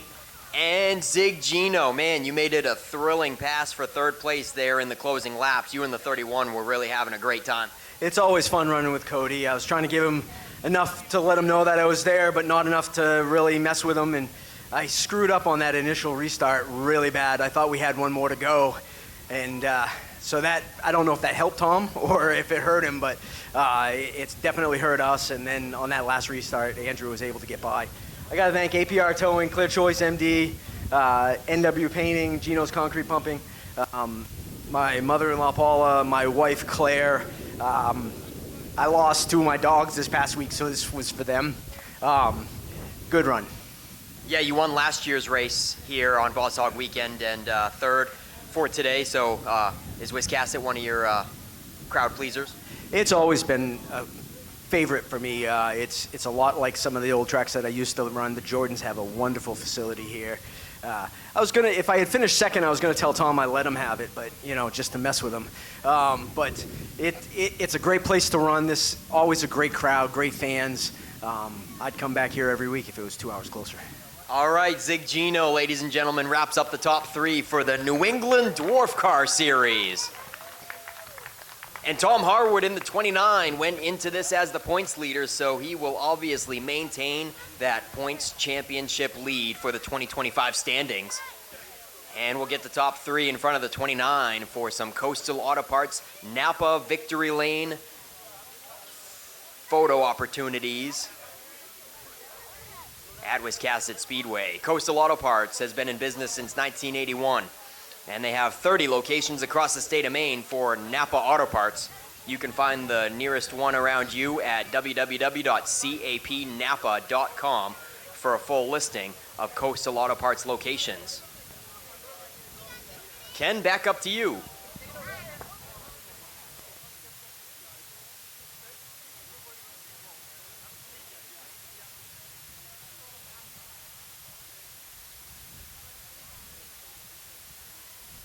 All right, thank you very much, Nick Huff. Congrats to our top 3 down there in Victory Lane. And we are getting ready just a moment to roll out our spotlight feature of the afternoon for the TNL Automotive Modifieds. The late models will finish up the show today. We appreciate you all joining us and hope you can come back tomorrow and pack the house for a big program tomorrow presented by Wallace Roofing and Home Improvement.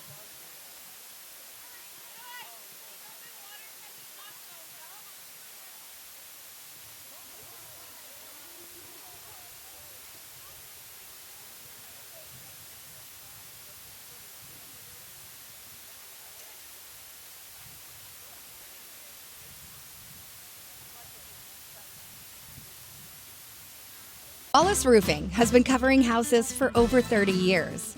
Wallace Roofing protects your home from the craziest Maine weather that's thrown our way. And that makes us so excited we often break out into dance. We will be on top of your roof because we know it's the shingle most important part of your home. At Wallace Roofing, we know that a good roof is not just overhead, it's the life of the party. Call Wallace Roofing today and let's get this party started.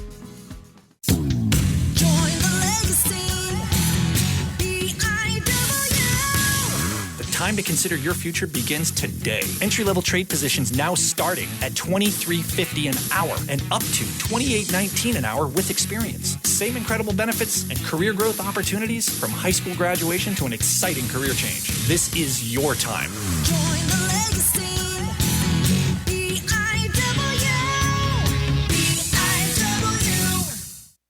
If you are a Subaru enthusiast and you haven't shopped Norm's Used Cars in Wiscasset, you are missing out. Norm's Used Cars specializes in previously enjoyed late-model, low-mileage Subarus, all hand-picked and meticulously gone over to be like new to you. And with over 100 Subarus on the lot starting at $49.95, they have a great selection too. Experience the difference at Norm's Used Cars. That's not the norm. That's Norm's Used Cars. If you've been injured in an accident, contact the law offices of Joe Bornstein today. Talk to us confidentially and free. Find out why we are Maine's most recognized personal injury law firm. Over 25,000 victories for Maine families and over $500 million collected for injured Mainers. Get the help you need and the justice you deserve. Dial 207-CALL-JOE. There's never a fee unless you win. Call Joe today and get the Bornstein advantage.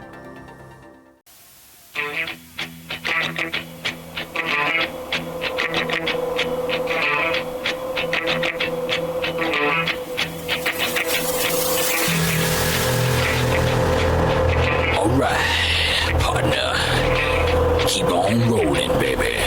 You know what time it is.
All right, ladies and gentlemen, our drivers are here for our Spotlight feature race of the afternoon. It's for the TNL Automotive Modifieds. Before we give you the starting lineup, we ask at this moment that you all please rise if able. Remove your hats and direct your attention to the flag in the middle of the infield as we offer our invocation followed by the national anthem.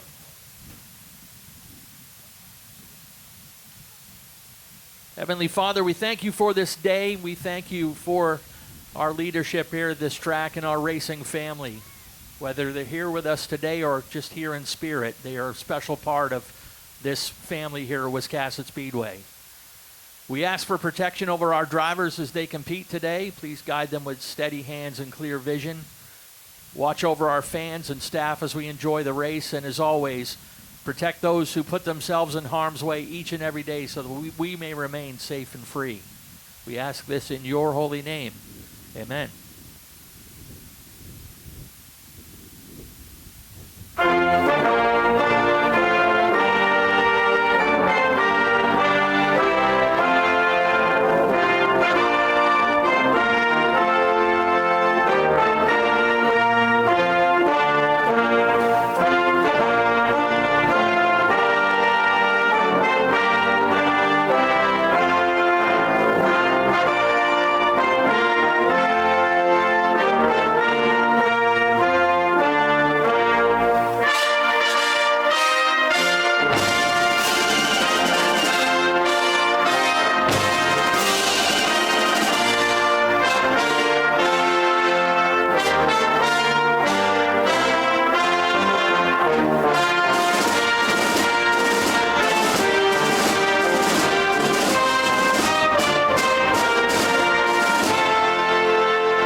Folks, get settled in. It's time to meet our drivers. First, we've got a couple special guests down there at the beginning of the grid we got to mention and introduce. First of all, our junior official today, please welcome Ian Dickey. And our assistant flagman or flag dog today. Ladies and gentlemen, give it up one more time for Slugger, the Sea Dog. And now for our drivers, starting in the 9th position, driving car number 77 out of West Bath. Please welcome Reed Reno. In the black, number 77X out of the Reno stable, driving the number 77 from Bridgeton. Welcome Zach Bowie. In the 7th starting position, driving the number 03. Actually, nope, he didn't make the call. I apologize for that. Starting in the 6th position, driving the number 79 out of Winthrop. Welcome, Scott Tucker. Starting in the 5th position, driving car number 44 from Saco. Welcome, Jeff Meserve. To row number 2 on the outside, starting in the 4th position, driving the number 89 from Pownell. Welcome, Faith Cleaves.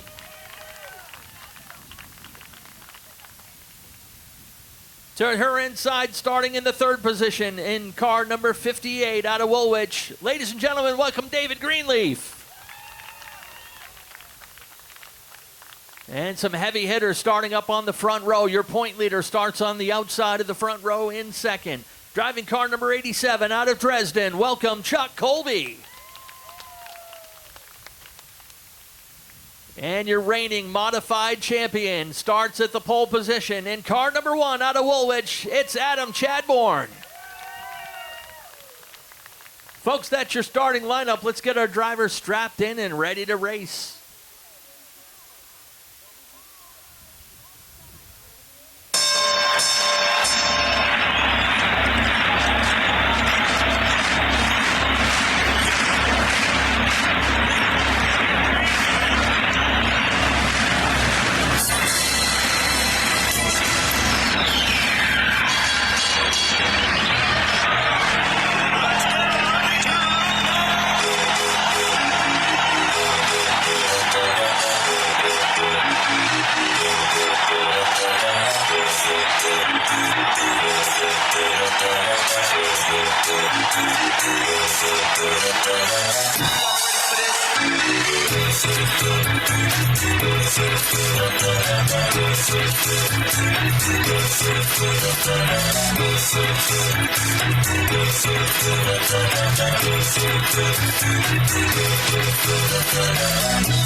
Y'all ready for this?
One more time. And it's Alex, Dylan, and Ian down here. Take it away, guys. Driver, start your engine! Oh, I love that noise. Let's go racing.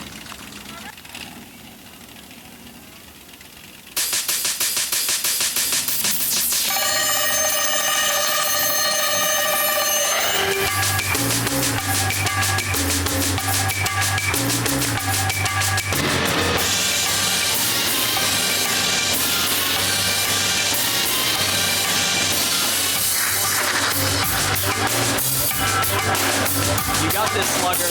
Be careful up there, buddy.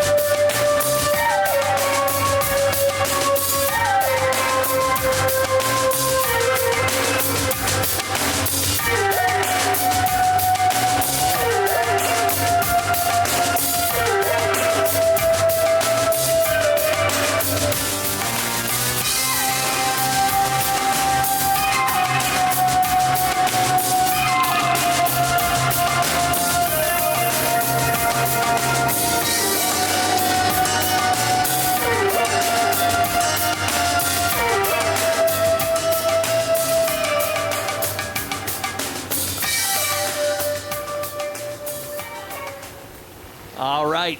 This time by the grandstands, folks, it's our wave-off lab. Time to wave those hats, wave those hands, send your favorite drivers off with best wishes for a safe and successful race. 50 laps for the TNL Automotive Modifieds coming up next.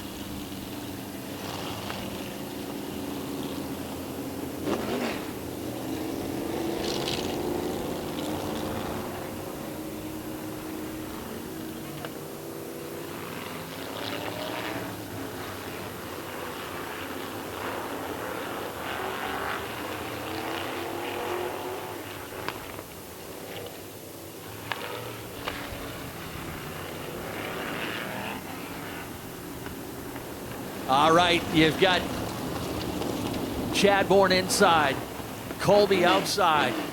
A couple of veterans who've been at this game for well over 25 years apiece. Dave Sturgis giving last-second instructions to our guest flagman. Or flag dog, sorry. Hey, let's get ready to rock and roll with the modified. Slugger, give him the green.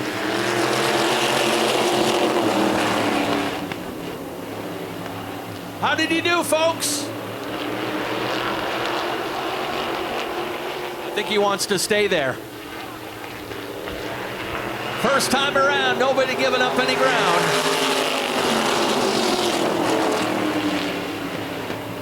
Chadbourne with a slight lead over Greenleaf into third. Faith Cleaves has settled into fourth while we get a group all bunched up together from fifth position back.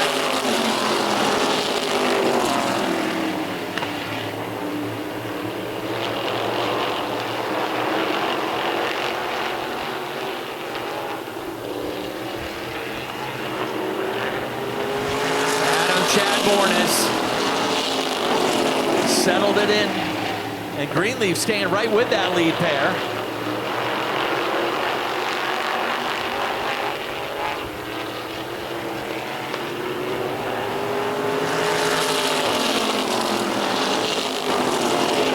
Unusual to see those two guys up front racing in close proximity.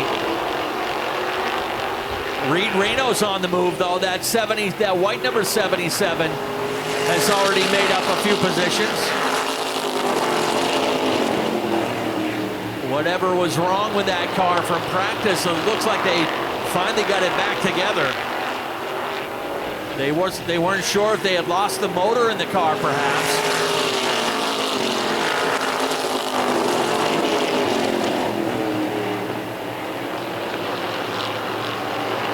Side by side for fourth right now. Reno has chased down Faith Cleaves.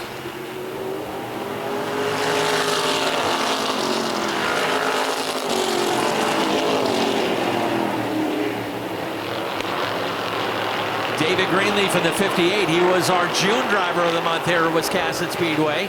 He's got a modified win and a Super Street win.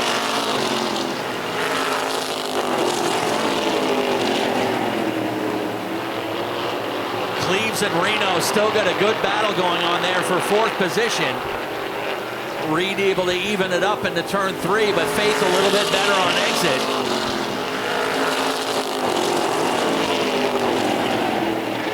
Little bit of breathing room now for Adam Chadbourne, out a car length and a half now on Chuck Colby.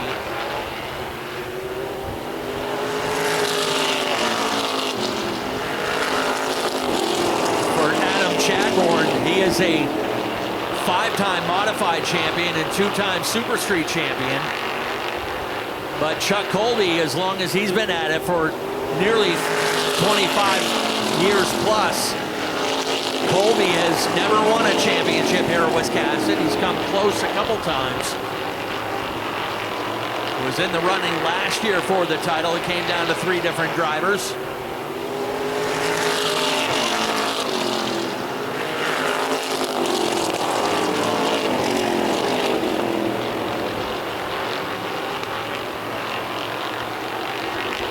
Reno not giving up on that outside lane. Pulls the tire up along Faith Cleaves once again.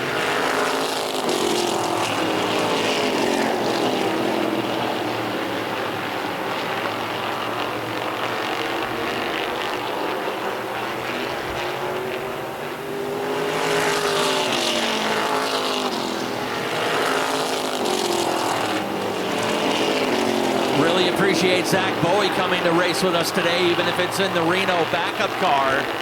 Zach lost the motor in his primary car on Sunday in his last race. Car got beat up pretty good, so they got to regroup and put things back together in the number 6 machine.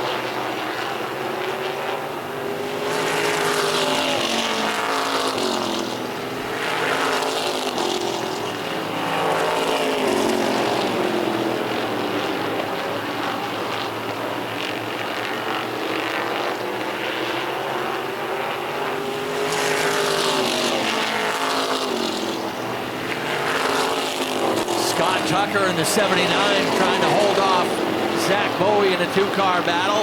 They're half a straightaway behind that battle for 4th and 5th between Cleaves and Reed Reno.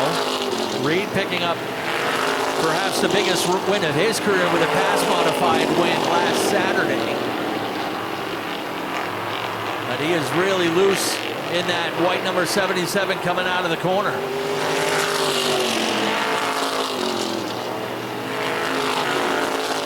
Actually, Reed loses touch with the 89 just a little bit. In the meantime, Chuck Colby not letting Adam Chadbourne run away with this one. Chadbourne picked up career win number 80 the last time he held the checkered flag here at Wiscasset. Second winningest driver in this track's history. Around goes Scott Tucker in the number 79. That'll bring out the first caution of the race with 20 laps complete, just short of halfway. Zach Bowie will head down pit road for check on that machine. Tucker able to drive away. As you heard by my mistaken driver intros, Gary Norris Jr. in the 03 not able to make it to answer the bell here in the feature race. He had some mechanical problems in the heat race.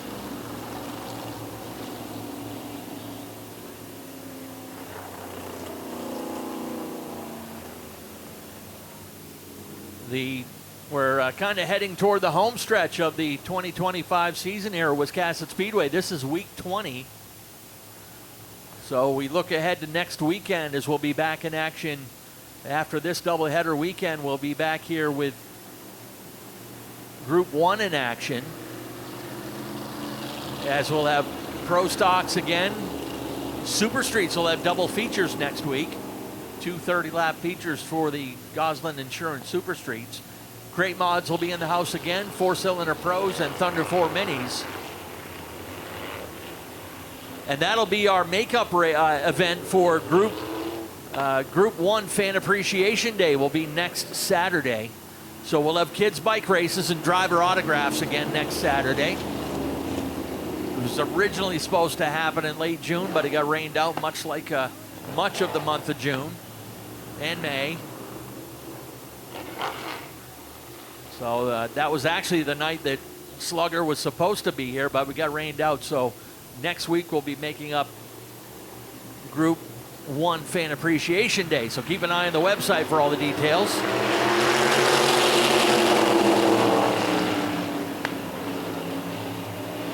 Lead pair remains the same. Oh, trouble for David Greenleaf.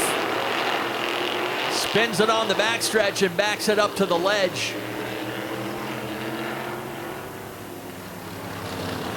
Not sure if he made some contact with the 89 of Faith Cleaves or not, but not able to hold on to it coming out of turn 2.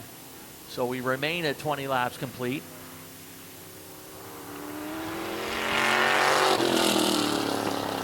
Yeah, that was a real close one, Ken. I wouldn't want to be a race director in that situation. It kind of did look like Greenleaf and Faith Cleaves had a little contact. Then Reed Reno was just so close that when the 58 had to check up, Reed gave him a bump accidentally. It's a real hard call.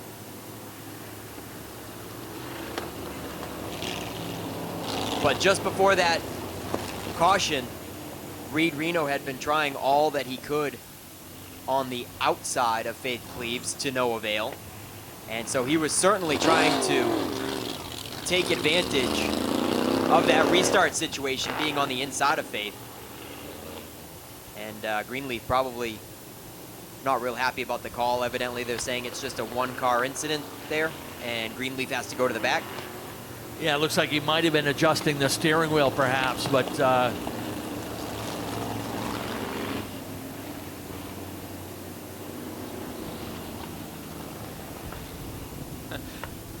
Speedleaf there talking to him in the pits earlier on this afternoon during practice, and he's kind of stoked that he's got his first line of t-shirts coming out pretty soon. He hasn't had those. Pretty cool to reach the status where people are asking for your t-shirt. So as I said, one of only a handful of drivers with wins in more than one division this year. David with a Super Street, couple of Super Street wins and a modified win. Yeah, that t-shirt better have the nickname Speedleaf on it. Absolutely. Let's try it again here. Lights are off of the pace car. Barry Morris back behind the wheel. He'll head to the infield.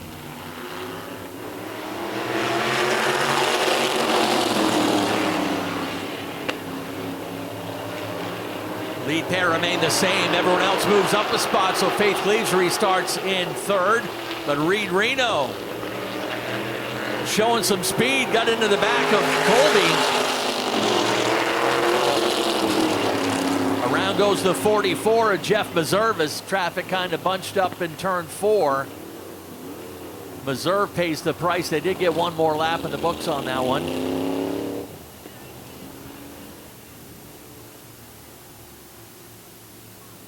Tough break for Reno as he had the momentum on the outside, but we go back to the last completed green flag run, so Faith Cleaves will restart in third.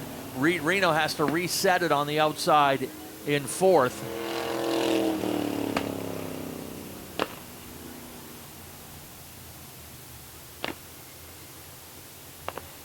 They're checking for some debris that was left over there.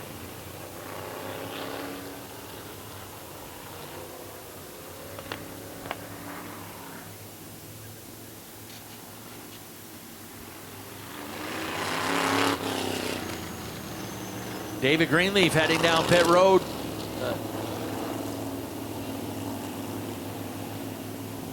Give him a lap to see if he can get back out here.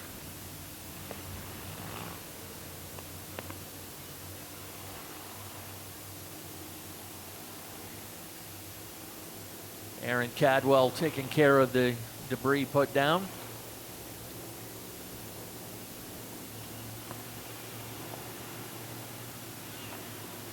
Wood Pellet Warehouse late models will come out to finish up the show this afternoon. And one thing I wanted to pass along as far as the schedule goes through the month of September, be sure to keep an eye on our Facebook page and on the website because start times will start to vary as we get into the colder days of September and early fall. So you'll find us starting a little bit earlier in the afternoon. So just keep an eye on the website and Facebook. We'll let you know when everything's happening.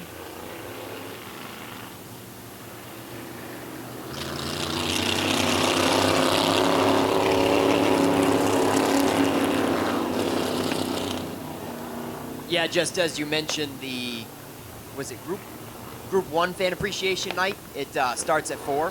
So the on-track activities for meet and greet and bike races all start at 4, and then 4:45 for the bike races. And then green flag should wave for the racing competition a little after 5 o'clock. Let's see if we can get a good stretch of green flag laps under our belt here. Not even halfway through this extra distance 50 lap spotlight feature for Automotive Modifieds.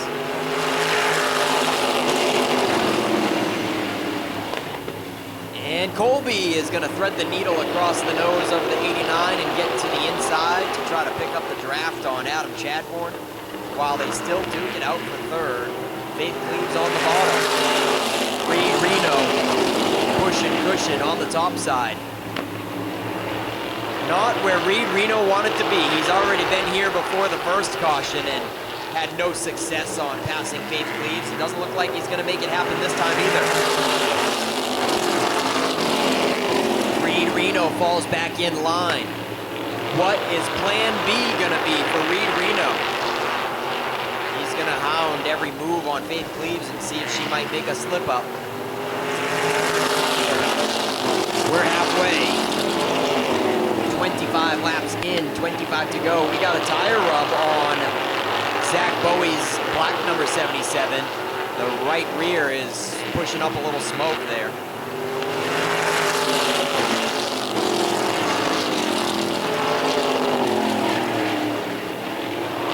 And it's certainly making the car handle a little ill, quite sideways into turn 1 that time.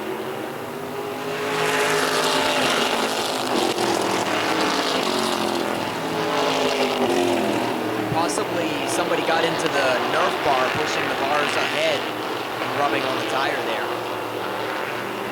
We're single file for the top 4 up front.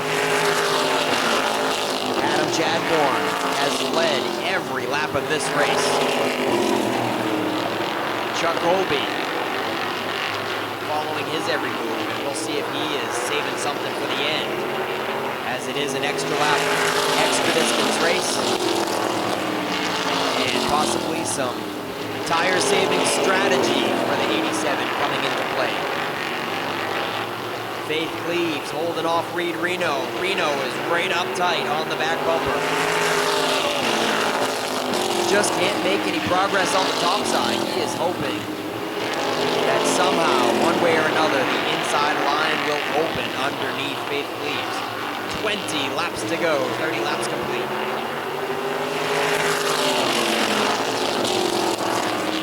David Greenleaf rounding out the top 5 in car 58.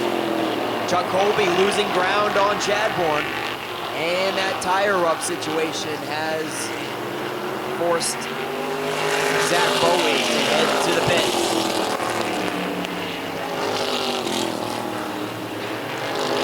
Adam Chadbourne looking for feature win number 81 at Maine's biggest and fastest track.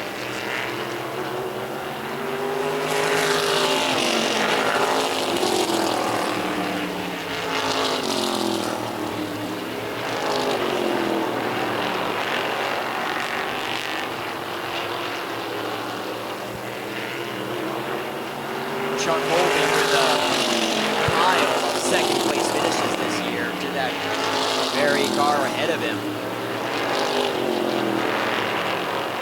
But he is the most recent feature winner. He finally got the monkey off of his back in the 87 car just a couple weeks ago. One win for him this season. A couple of them for Adam Chadbourne, a couple for Ray Reno. The majority of the finishes for Chuck Colby have been second place.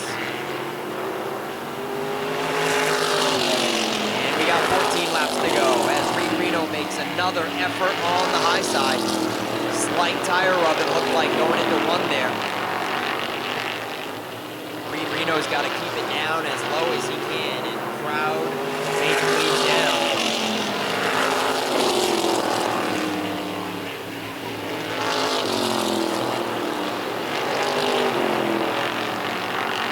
Still can't make it work. Reed Reno back behind the 89.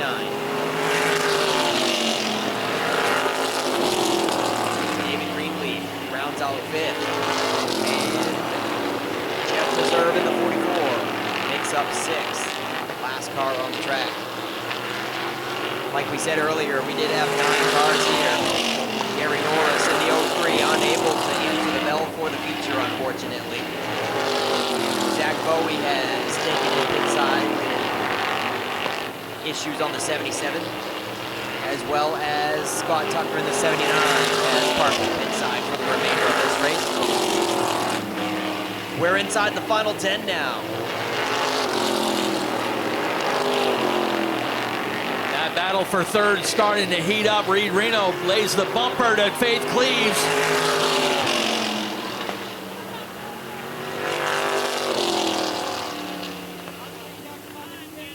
And that'll bring out a late race caution. They had had such a great, respectable battle. Reed just a little too aggressive on that. He knew it was getting to be go time, and Faith goes around, so no doubt that'll be a 2-car call on that one. Yes, it certainly was, Ken. Both cars will have to go to the rear. And that is going to make things very interesting for the final 9 to see them rush their way back to the front as quickly as possible.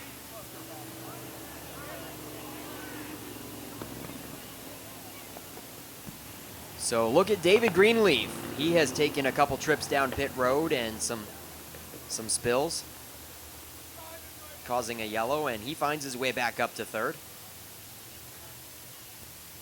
Yeah, been an eventful race for Speedleaf today. He's been to the pit a time or two, and that front bumper is kind of pushed up out of the way after some early contact.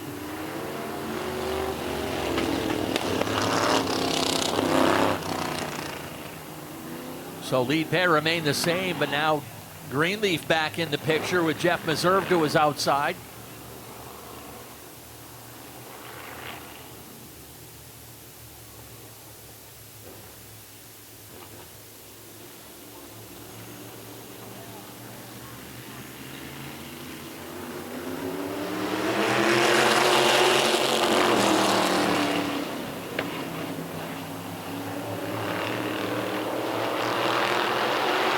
back at it and back in charge is Adam Chadbourne.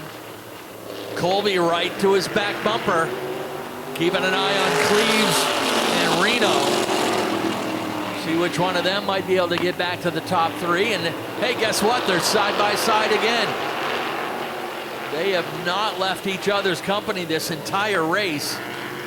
Greenleaf with a little problem out of turn 4. That might pay to the benefit of Reed Reno, as he might be able to use Greenleaf as a pick.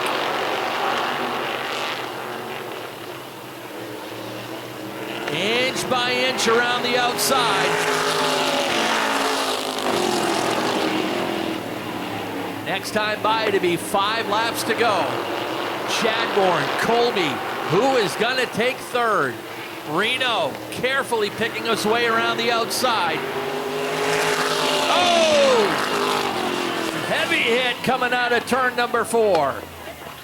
They hit tires coming out of that turn, and the 77 getting a little bit off the ground. All right, we know that young man is in good hands. We thank our safety crew here for their quick response and their tough but important work as well. So we will give you updates on Reed as soon as we are able to.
To go.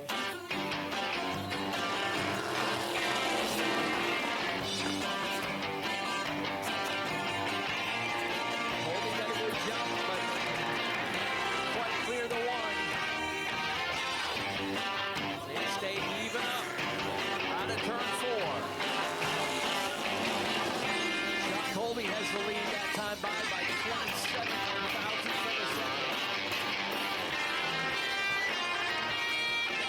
Starting to fight back though.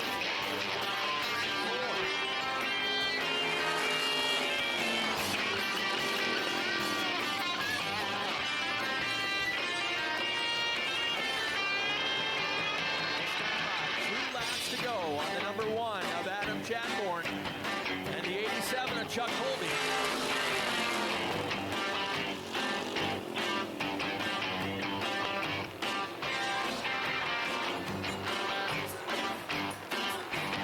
White flag set to fly.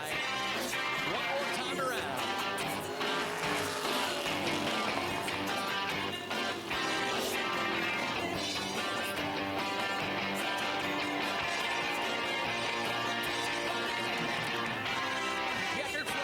In the air, Adam Chadbourne, wire to wire. Sorry, left the music on.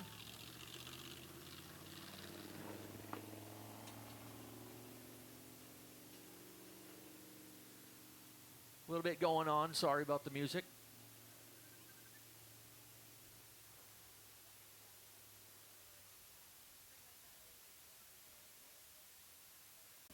All right, ladies and gentlemen, he's climbing out. Adam Chadbourne for career win number 81.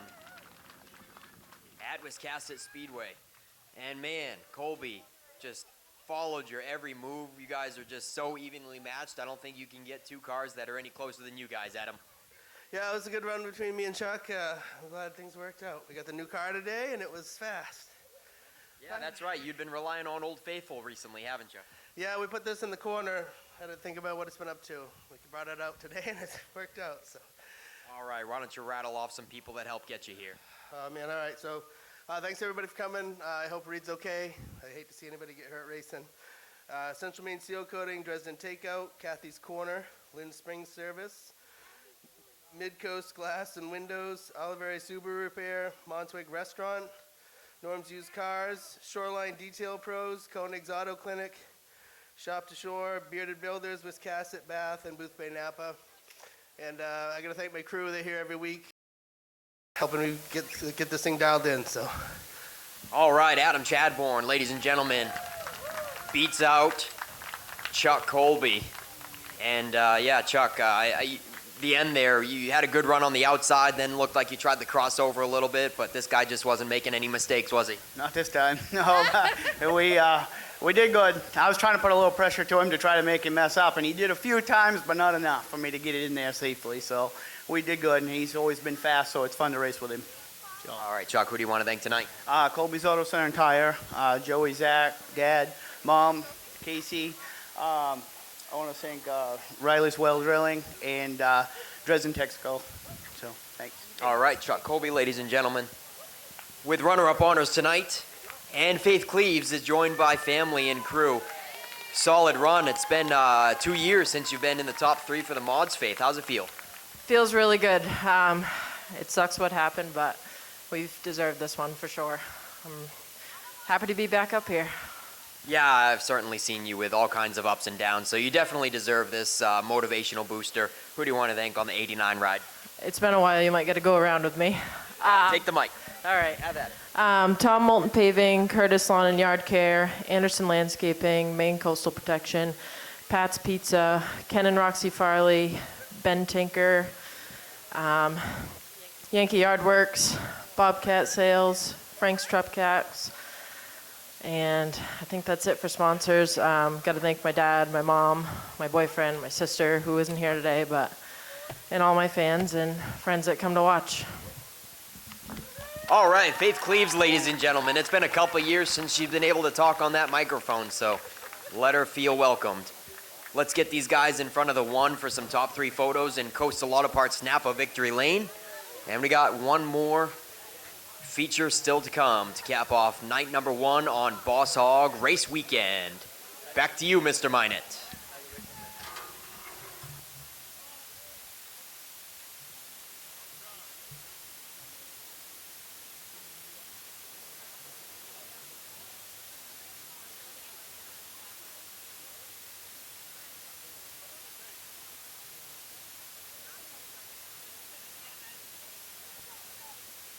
All right, thank you very much, Nick Huff. Congrats to our top three in Victory Lane. We have a cell phone that was found on the ground. Not sure where, but if you're missing your cell phone, we've got it up here in the tower.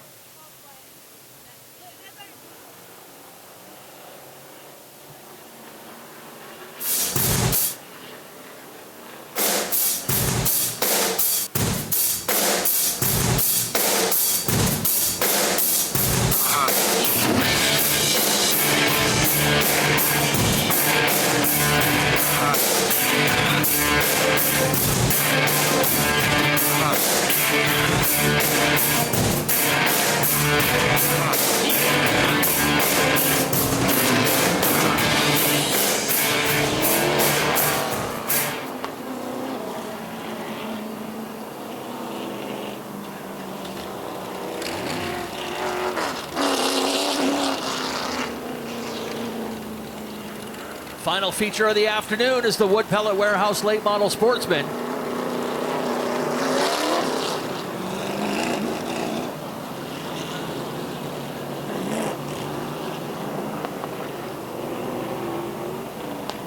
Lineup for this one has Ben Nile in the number 72 out of Farmington, and Brent Roy out of Vassalboro in the number 26. Randy Barker III out of Wilton in the number 8. David Getchell out of Cornville in the number 88. Nick Morton, the rookie out of Woolwich in the 00M. Ashton Burgess out of Waterville in the 34. Alex Waltz out of Walpole in the 00. Colton Shabak out of Bowdoin in the 15. Will Collins in the 25. Tiger Colby in the 78. That is row number 5. On row 6, Frank Moulton and Shane Clark. On row 7, it's Brett Osmond and Ryan St. Clair. Row 8, Brandon Fowler and Jonathan Emerson. Your point leader starts in 17th. That is Daniel Harding. Pat Murphy in the 86, Chase Burgess in the 34, and Ben Burgess in the number 47. Lights off on the pace car once again, ready to go.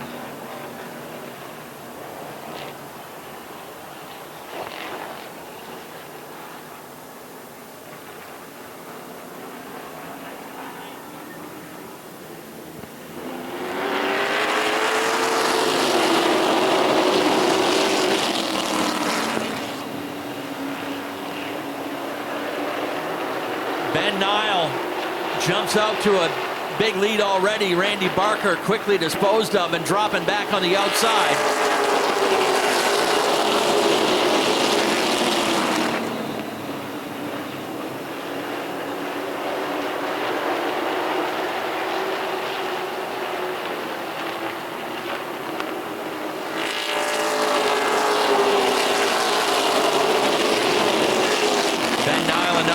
Driver looking for his first career win and has shown a ton of improvement.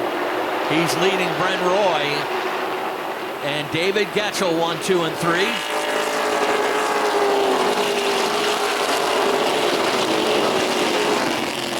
Nick Morton holding down 4th. Ashton Burgess 5th. Everyone trying to get around that 8 of Randy Barker. Colton Shabak lining up on the outside of him.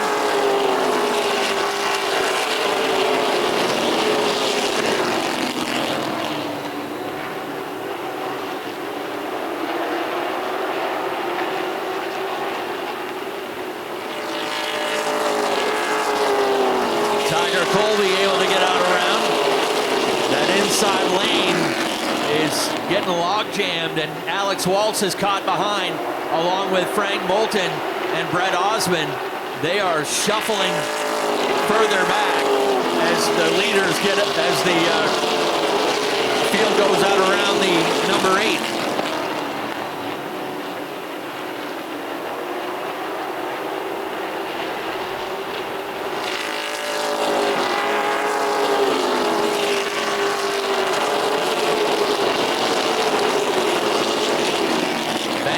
Built up a half straightaway lead now over Brent Roy.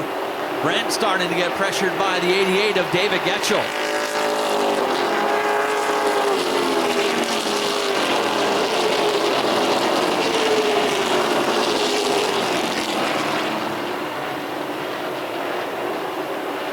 Ashton Burgess out in the clear in the 34, running in 5th. The side-by-side battle for 6th now as Colton Shabak in the 15, Tiger Colby in the 78. Tiger using that outside lane. Now Will Collins will jump out there as well.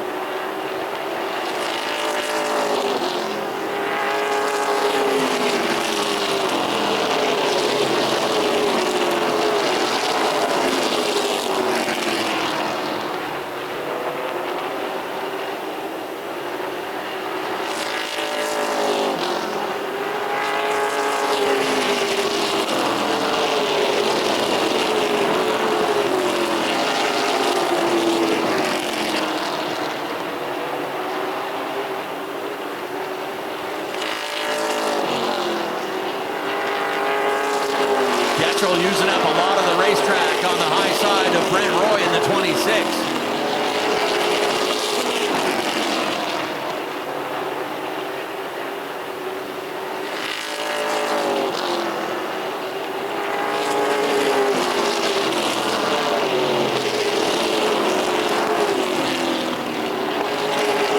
David Getchell completes the pass, moves into 2nd. Roy back to 3rd. Keeping an eye on some heavy hitters from the back of the field, picking their way up. Tiger Colby is now up to 6th. Will Collins 7th. Daniel Harding has made it up from 17th to 12th right now. He's able to drive around Frank Moulton to pick up another spot.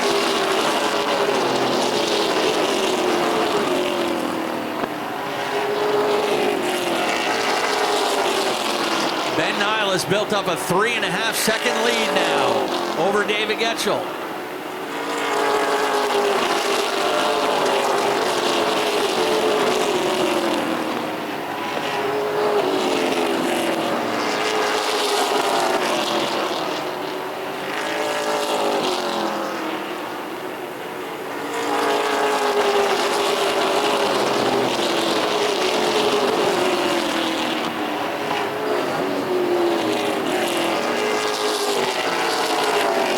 Going to start to close in on some of that lap traffic.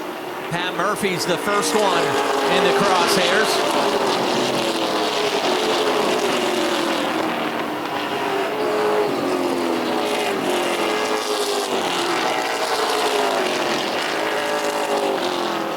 A little bit further to the front, the number 34, Ashton Burgess, now on the move, setting up shop on the outside of the 00 of Nick Morton.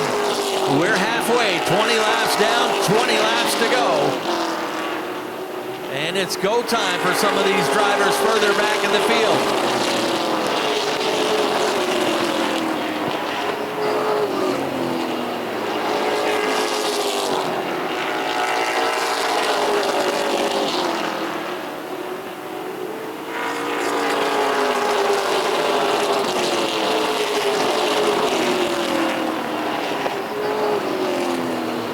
Will Collins is the one on the move.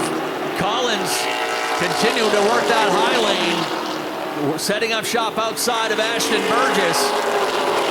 Collins now moves into fourth.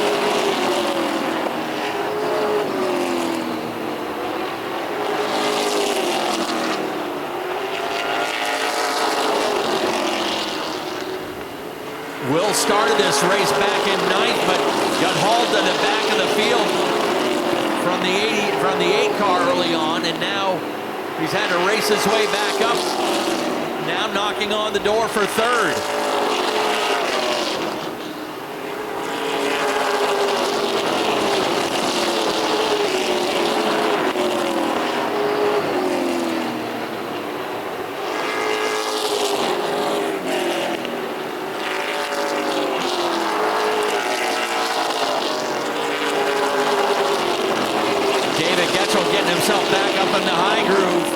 Still trying to maintain that second position, but now he's nearly 4 seconds behind at 72 of the Sasquatch.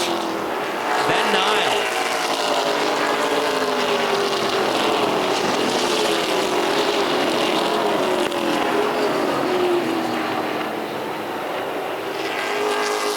Collins gets around to take over third.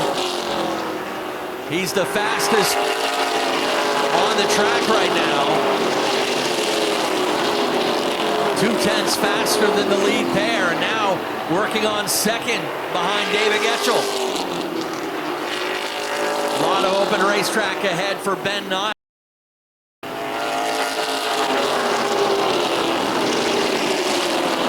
Put Will Collins into second. The 25 car now in second. Getchell back to third. Brent Roy fourth, Ashton Burgess fifth.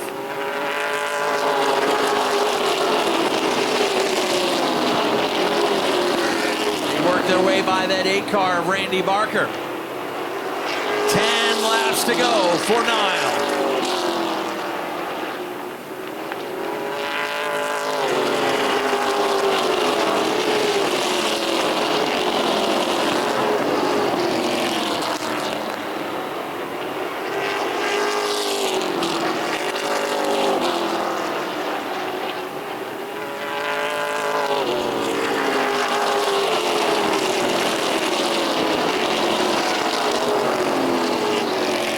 Tiger Colby making things happen on the high side. Working on Ashton Burgess to try to crack the top 5. He'll take fifth. Now working on fourth on the outside of Brent Roy. Put the 78 of Tiger Colby up into fourth. Frank Moulton starting to come to life as well. Moulton a late mover. Moulton will move into fifth.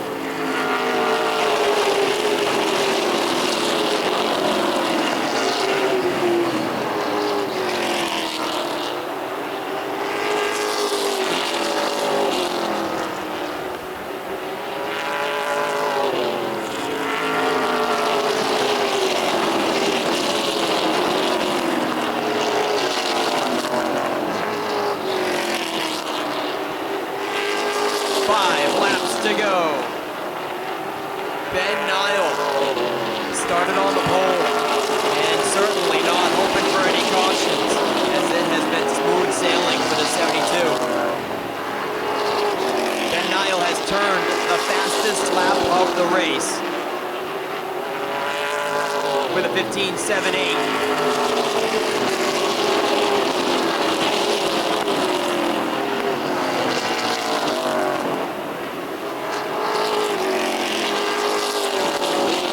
Inside the final 3 laps now.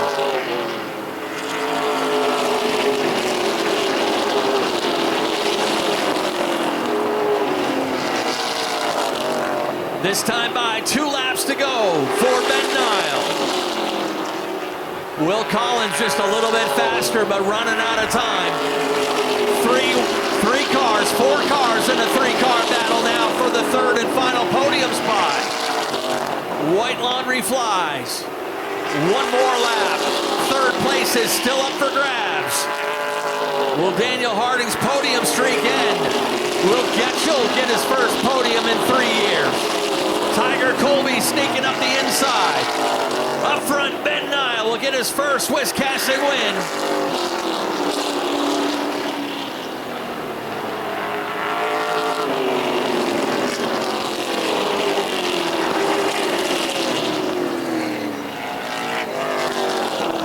How about those Wood Pellet Warehouse late models going wire to wire, 40 laps, caution free. Ben Nile gets the win, his first career win.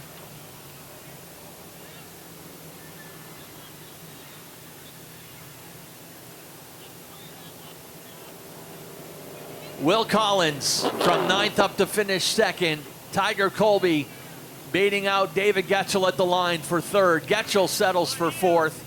His first top 5 since 2022.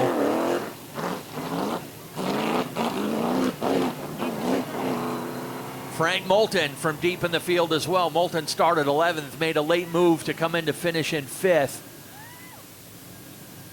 Daniel Harding has had a long way to go, and caution free certainly didn't help that young man. He'll come out of it with the point lead still, but his first time not on the podium this season.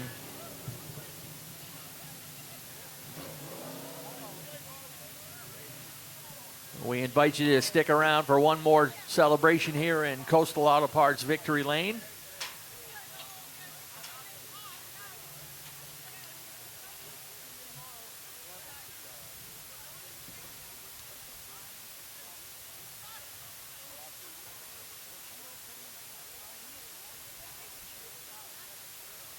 Ben's dad, Tony, was up here right in front of us, walking his son through all 40 laps of that one. And he'll no doubt be the first one in the window to congratulate his son. I believe he had a podium or even a victory up at Speedway 95, but with the competition down here at Wiscasset, this one is a well-deserved victory. And Dad, Tony, is right there at the window to congratulate his son.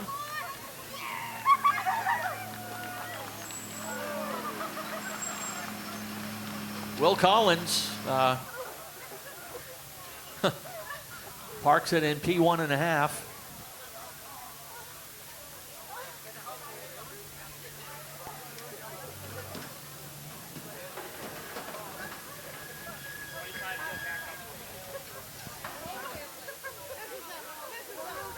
And flagman Dave Sturgis is autographing that first feature win flag for this guy.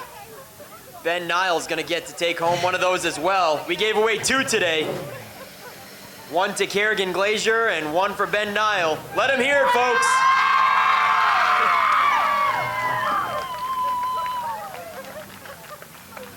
There's a lot of emotions down here. I feel like crying for you too, Ben.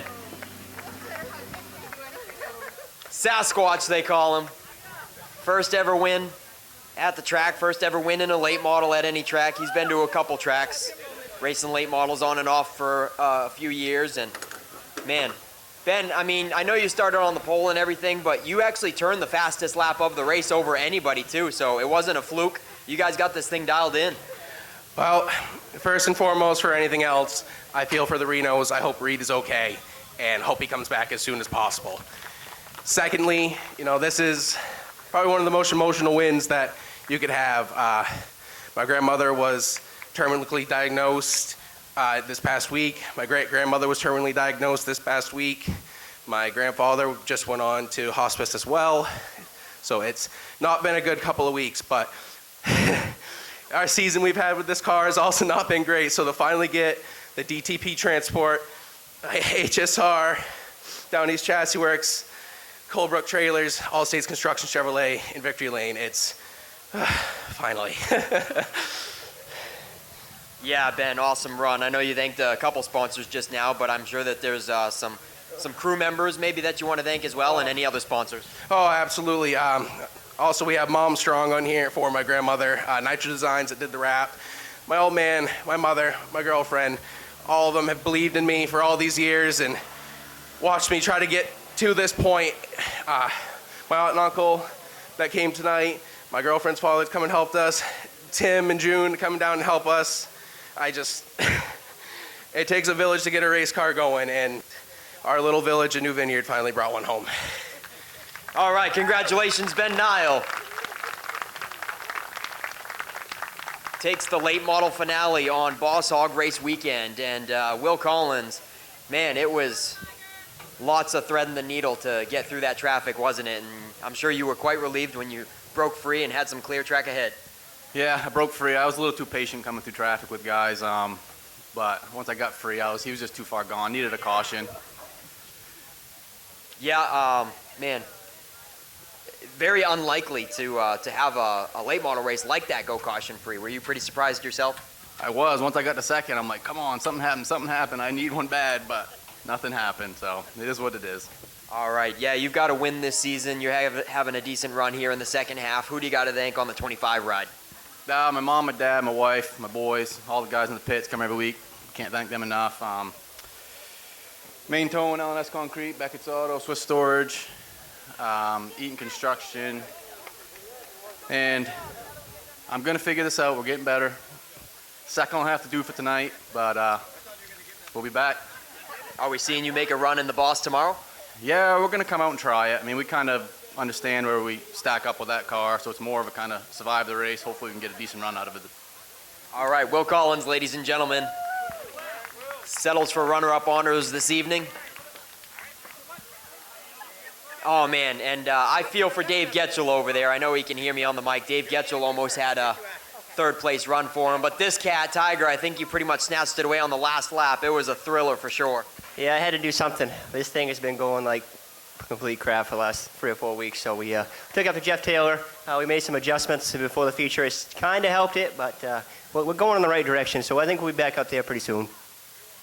I mean, it kind of looked like it was not handling the greatest in that race either. When Will Collins was right on your back bumper, I saw you snap free so many times. It looked so loose without him even touching you. Yeah, it was very loose. It takes a lot to drive a loose race car, but we made it up here, so I'm glad we're third. It's been one piece. We'll come back next week and see if we can take another win. Who do you got to thank for sponsoring the 78 car? I got to thank my mom, my dad, my grandparents. They helped me out a bunch. My girlfriend. I got to thank Rebar with Redemption, Colby's Auto Center and Tire, Nervous Ticks. I got to thank B&S Video, Distance Racing, Red Zeets, and everybody that comes out and watches and helps me. All right, Tiger Colby, ladies and gentlemen, wraps up the late model finale on Boss Hogg night number 1. That is going to do it. It's been a great day. We're going to send it back up to Ken one more time. Take us home, Mr. Minot. All right, thank you very much, Nick Huff, and congrats to our top 3 there in Victory Lane. Say a prayer for Reed. We'll try to get you an update as soon as we can on him. And we hope to have you back with us tomorrow here for Boss Hogg 150 Day, presented by Wallace Roofing and Home Repair. Remember, the pit gate opens up at 9 o'clock. The grandstands, 11 o'clock for the season ticket holders, 12 noon for general admission. Still just $5 to get in here, so get here early, get your seat, and get ready for a big show tomorrow as the green flag flies at 2 p.m. tomorrow for the annual Boss Hogg 150. Crate Modifieds, double features, and Strictly Streets in action tomorrow. I want to thank the good folks with Dale Cook Excavation for sponsoring tonight's race program, and also a visit from our friends with the Portland Sea Dogs. Be sure to support them. Get over to Hadlock next week for their final homestand. One final time on behalf of Richard and Vanessa Jordan and the entire staff here at Wiscasset Speedway, thank you for joining us.